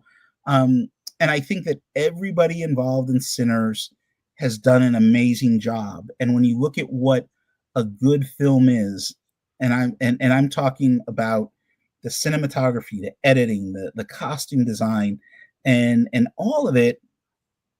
Sinners hits all of it for me, right? Sinners hits it on a lot of levels. And so when I was writing this essay that eventually got rejected everywhere, so I just threw it up on my Patreon, I watched Sinners like 3 nights in a row. This is after having already seen it 3 or 4 times. I watched it multiple times, and what I was doing was watching it. One night I watched it just for the cinematography and the editing, and just sort of paid attention to it that way. And it was like, okay, no, this still really works. And I like doing that, as watching movies that way, which is, I call that the Matt Fraction way, like the let's reverse engineer everything. And so I do that, and we have when you do that, you're left with no choice but to realize this is a great movie that happens to have vampires in it. But here's the thing, it would still be a great movie if there weren't vampires, right? It's just purely, a formality, right? I get it. I honestly felt it was really exciting. Not only was Black Panther such a great movie, and I'm a fan of Creed and Fruitvale Station as well, but I loved how it really ignited the Afrofuturism movement, Yes. and in a way beyond the nerds. Which Yes, please speak to that if you would. No, it opened it up to the mainstream. It opened it up to this. There's certain, like, look, we can talk about this just as it relates to comics, right? This show and this conversation and the conversations you've had the entire time you've been doing this show, there was a time when there was a much smaller audience for this, right? I say this all the time. There's a time when you could go to San Diego Comic-Con and you could show up on Saturday and buy a ticket and get in, right? And it was a world that was very closed off. And then it opened up, and it opened up for a whole host of reasons. Yes. Largely it was the movies that did it. Sure. But let's never forget that those movies are built on a foundation that was built on pulp paper, really cheap newsprint. And there's something there. It can be frustrating at times when, things get co-opted, but then with what Black Panther did in terms of making this idea of Afrofuturism, of speculative narratives that are based around Afrocentricity and the Black experience, not just the African American experience, but this larger experience. To me, it was like, okay, hey, welcome to the club. I want you to enjoy this, right? It's like, I liken it to music too, where it's the thing I love about music is that I can listen to something that was recorded 50 years ago and it's still brand new to me, right? I didn't really start getting into jazz until I was older, and I still don't know the names of the vast majority of musicians, but it's like, oh, I like this, right? And there's something really exciting about discovering something that's new to you, even if it's old to other people. Oh, yeah. And I've always been sort of like I get confused by people. I get frustrated by people who get upset when people discover the things that they love, right? And so people who have discovered comics and they love comics, and I'll talk to people and I'm like, hey, what's your favorite comic? And I had this conversation with another creator recently, and it was cute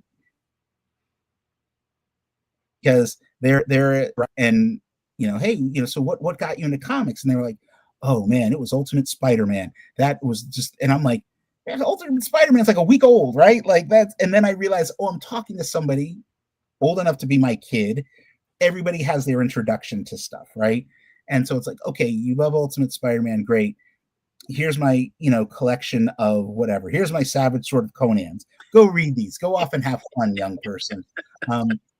I think that once, like, there's nothing wrong with any of us discovering something that's old to somebody else, but it's new to us.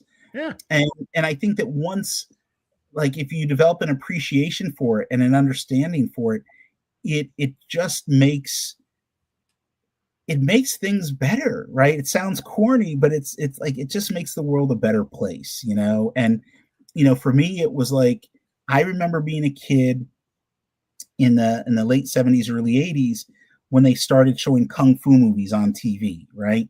And uh, this was, this is how I discovered. I knew who Bruce Lee was before this, and I knew who Jackie Chan was because of Bruce Lee, I was getting magazines like Black Belt magazine and all that sort of stuff. Sure. I knew Jackie Chan was, but I remember watching what the real title is 36 Chamber of Shaolin, but when it was first shown on TV, it was called Master Killer, and I remember watching that movie on TV, and just like a whole new world opened up to me, right?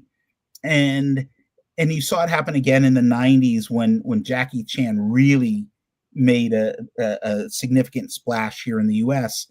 And it was like, okay, great. You've all seen Rumble in the Bronx. Now let's go back and watch Drunken Master. And then after you're done watching Drunken Master, let's watch all these Shaw Brothers movies. And now what I want you to do is I want you to understand the history of these movies, the history of these actors, the history of these directors. And once you've understood that, let's go look at the movies that these guys were watching. That Chang Che, the director of King Boxer and Deadly Venoms, let's watch the movies he was watching, right? So we're going to go back and we're going to watch some Westerns, or we're going to watch some of the samurai movies from the 50s and 60s. We're going to watch Akira Kurosawa, right? Because it's like Kurosawa made movies in the 50s, and like you're not going to find a better like samurai movie, right, than anything Kurosawa did. You're going to find some great ones, but he was the master. But in finding his, you might then discover the movies of Sergio Leone, which was hugely inspired by Kurosawa. Sure. But then you might also discover the work of John Ford, which, even though he worked with John Wayne a lot, Ford made some great movies. Oh, sure, he did. Absolutely. And so to me, like, this is where, I think this is one of the reasons Matt Fraction and I are friends, but it's definitely one of the reasons Bendis and I are friends, is that discovery process is awesome. Like, it really is. I was that nerdy kid who, if I watched a movie, I paid attention to the credits. And if in the credit it said, based on the book by, or whatever, I was going out and I was trying to find that book, and I remember watching, seeing the Omega Man on TV for the first time with Charlton Heston, and it's based on the book by Richard Matheson, I Am Legend. Absolutely. And it took forever for me to find a copy of I Am Legend, and when I found it, I was probably about 13 years old.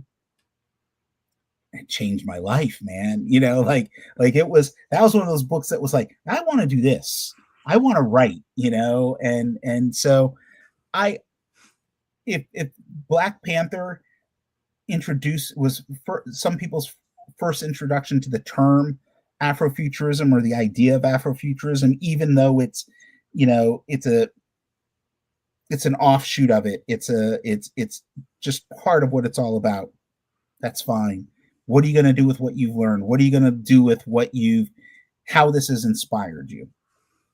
There's a historian that's based here in Chicago, Stanford Carpenter. I don't know if you ever. I know Stanford real well. Okay. Yeah. He was very kind, and he asked me to moderate he's got a panel that's going to be at C2E2 in a couple of weeks. And, okay. David, you're not coming. I know Chuck's coming to C2E2. I'm not going to be at C2E2 this year. It's Chicago, and like anytime there's like a 2-month window where Chicago the weather's okay for me. And you're not wrong.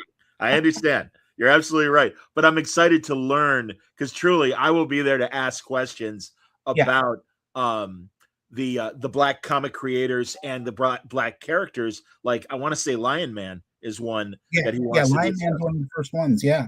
Yeah. And it's always an education, honestly, when I talk to Stanford about these things. So I'm really looking forward to it. And I'm really going to be there to pretty much feed the conversation and maybe ask the occasional question. But I'm going to get out of the way and let these three experts really do their thing. But no, I hear what you're saying, man, because again, you and I haven't gotten a chance to really get to know each other beyond our word balloon conversations. Yeah. And I appreciate those. But yeah, man, Fraction, Bendis, Kelly Sue as well. Yeah. Again, we all grew up in this, we grew up in different parts of the country, but we all grew up in that 5-channel world, and we appreciated the old stuff.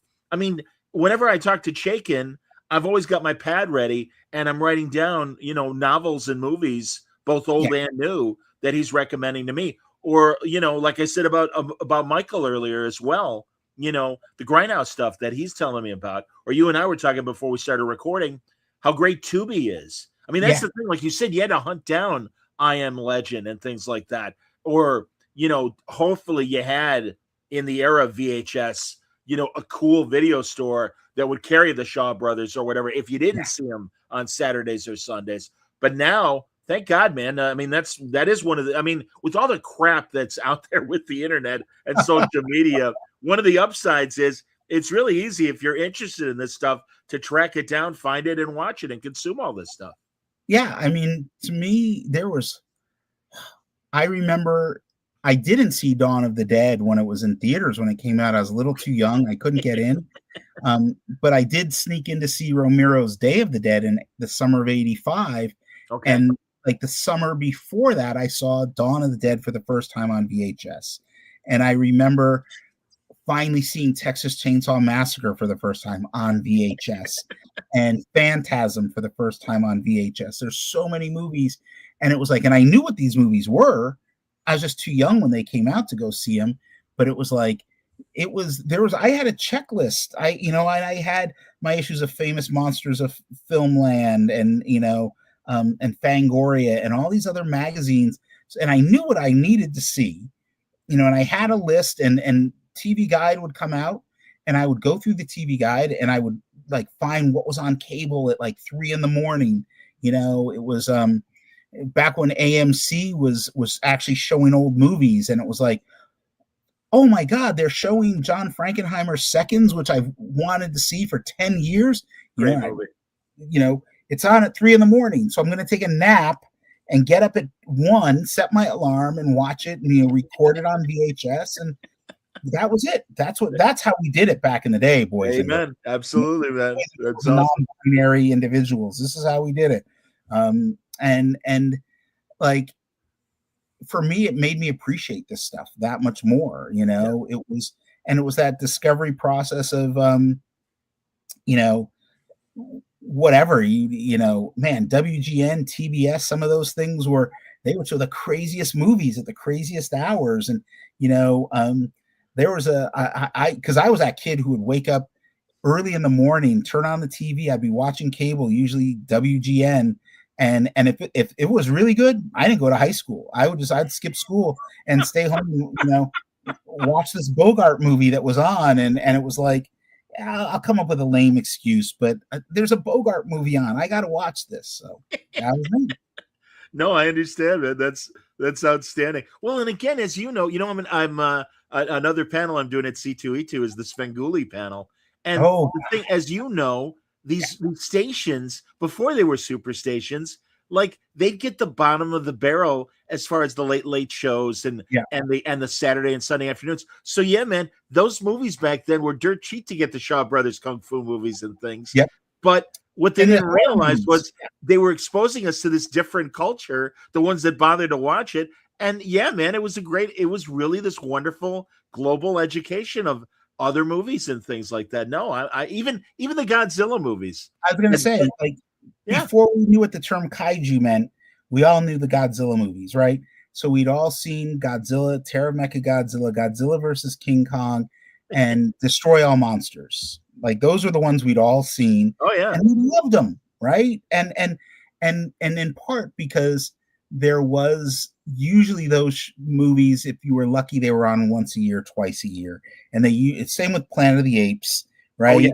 And you knew, once somebody figured it out, you went to the phone, you made sure no one was on the phone, you picked it up, you dialed it, and you called your friends, hey, guess what? Planet of the Apes is going to be on.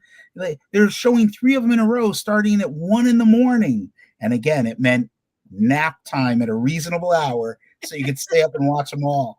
And again, I remember seeing you know, Creature from the Black Lagoon the first time, late night TV. I remember seeing the not the original, but the Charles Lawton Hunchback of Notre Dame on the late movie. There's so many of these movies that I saw, and some of them are on Tubi. I finally went back and saw Day of the Triffids for the first time since I was a little kid, and I was like, wow, this was a lot scarier when I was a kid. Yeah, and then it's also amazing what happens when you watch stuff. Well, Tubi has commercials, but not like when you were a kid, when it was like it felt like the commercial breaks lasted for like a day. You get up, you go into the other room and make a peanut butter jelly sandwich, For real. and come back and there's still, commercials for like a lot of beer commercials. I remember. Mentioning Tubi, Gabe Hartman and I do, and really, David, you got to come on sometime. We do Scene Missing, where we do like an obscure movie. And for Halloween, we picked, and he was covered in latex, but a great performance. And also, they dubbed his voice, Bernie Casey in Gargoyles. Oh my God, yeah, with was it Keenan Wynn is in that, I think.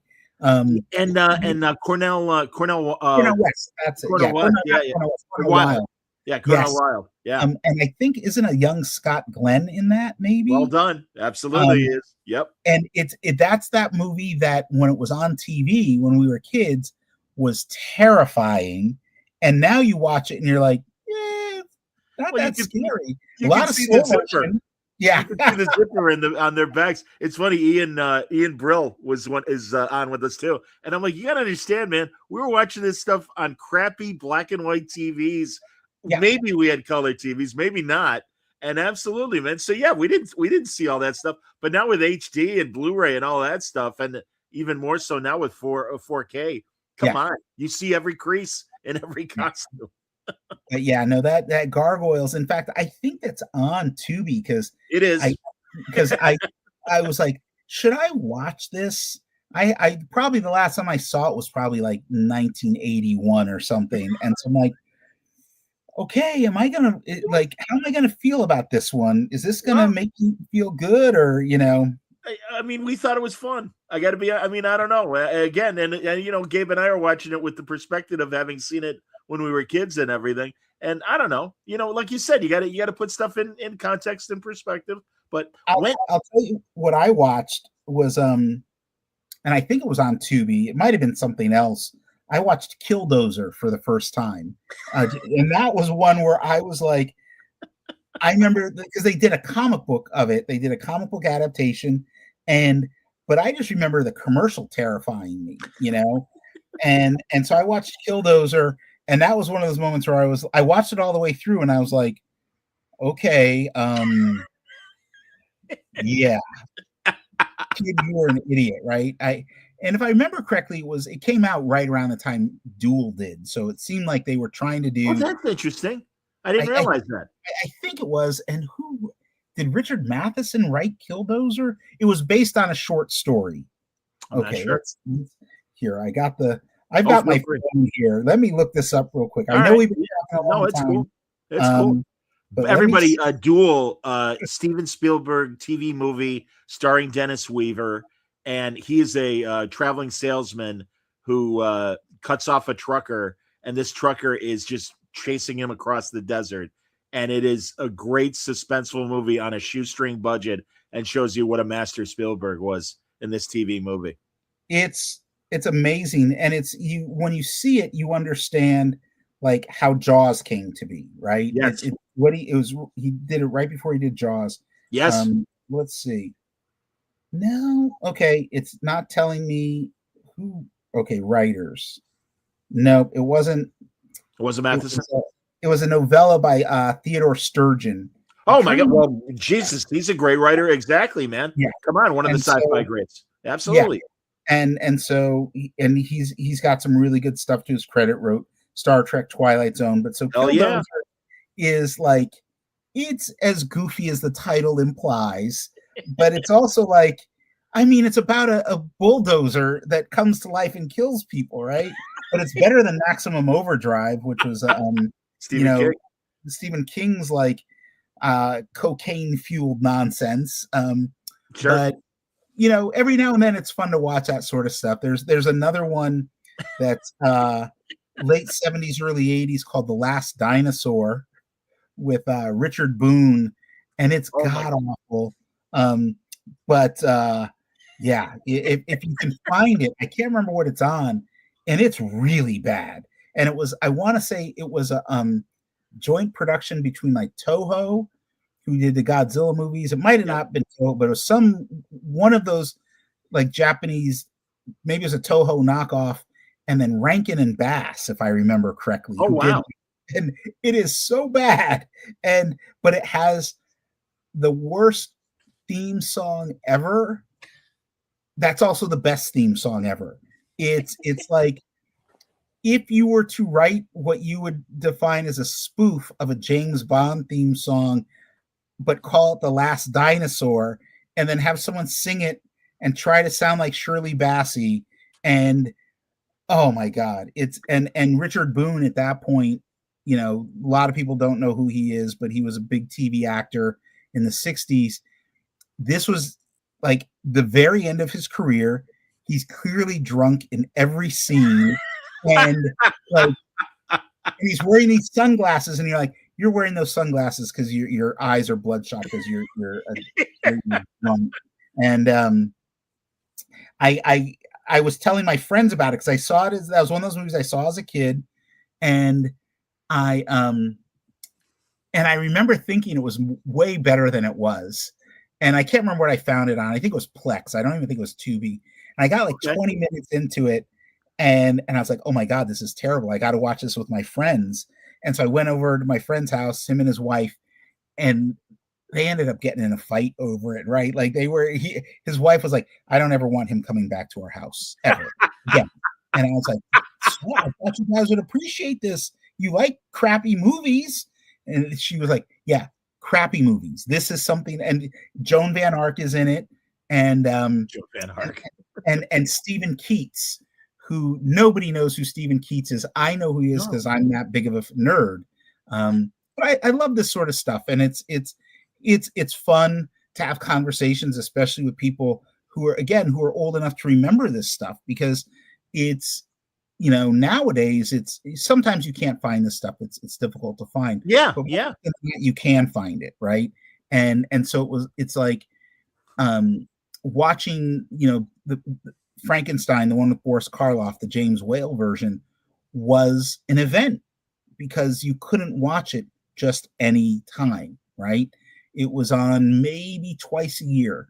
It was, on around Halloween, and then maybe it was on one other time. And if you missed it, I'm with you. You missed it. And that there's a lot to be said for that. Just like there was a lot to be said for, picking up Master of Kung Fu number 24, and then the next issue you get is number 30. And there's those other 5-6 issues you're trying to fill in, and it might be 10 years before you get them. There was a comic that it was an issue of Marvel 2-in-1 that I had gotten, and it was years before I got the follow-up issue, right? And the one I'd gotten was The Thing and Skull the Slayer, which was wrapping up the comic Skull the Slayer, which I loved as a kid. But then the next issue was The Thing and Mr. Fantastic, and that's how they wrapped up the story. And as God is my witness, there might have been 10 years in between those two comics, right?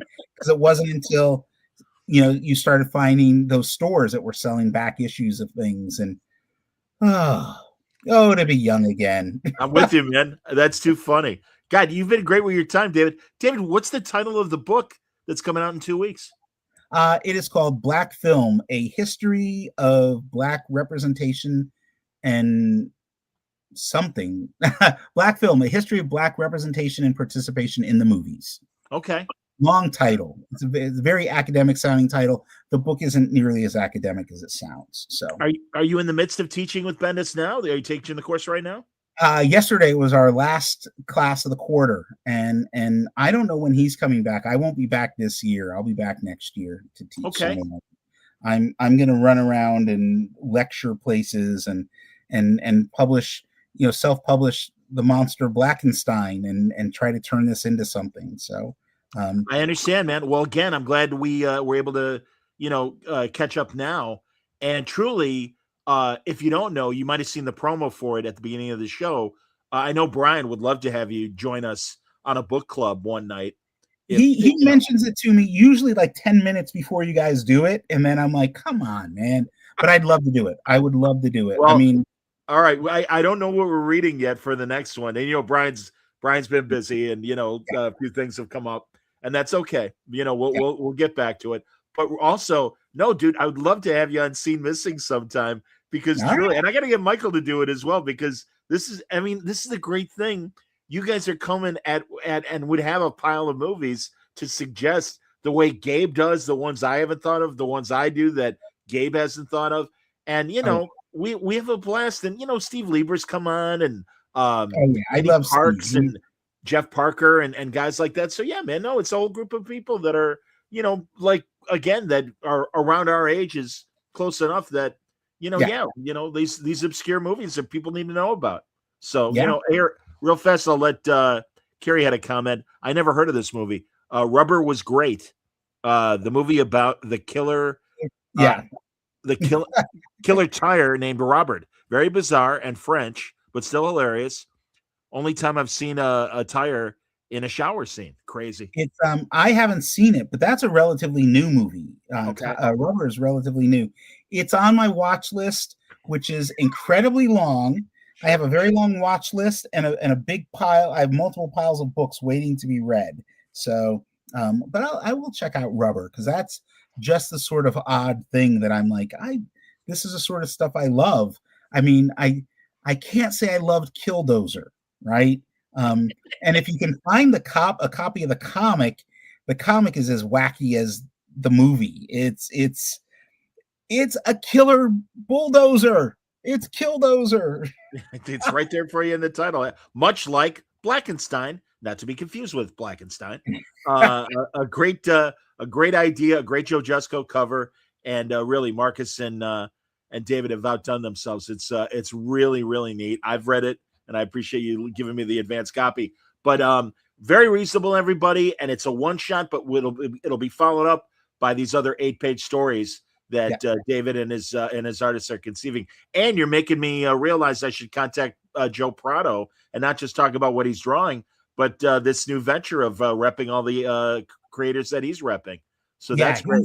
He's working with an incredible stable of artists, and I'm like, Joe, let's just keep doing this. Let's keep having fun. And he's just a really good guy. Joe is really good guy. So truly, I met him through Yvonne Hayes and Rod Rice, and they're the ones who really introduced me to Joe. And no, when we're at conventions and stuff, Joe's one of my favorite people. Great guy, great guy. Yeah. So, David, this was terrific, man. I hope I didn't keep you from dinner time or anything nutty, but happy to help promote, man. And everyone should go to Kickstarter and check out Blackenstyne and promote. Get this thing. Hey, either get the hard copy or get the digital copy, but. Let's get David beyond the goal and the stretch goals, because I want to hear the audio Blackenstyne. It's going to be something special. Yes. So cool. I appreciate it so much. Thank you for your time. I've kept you up past your bedtime, I'm sure. So no, I'm a night owl, man. Are you kidding? I got another 3 hours at least. So, but no, this is great, David. And please come back. And anytime you have something new, if I don't see it first, let me know, and I'm happy to have you back. So, all right, sounds great. That in mind, absolutely. I'm seeing if I can. All right, I can't do it. Or, every now and then StreamYard freezes up on me, and I can't play one of my cool closings. So instead, we will just thank everybody for watching and listening. We're gonna have a great week next week here on Word Balloon as well. But until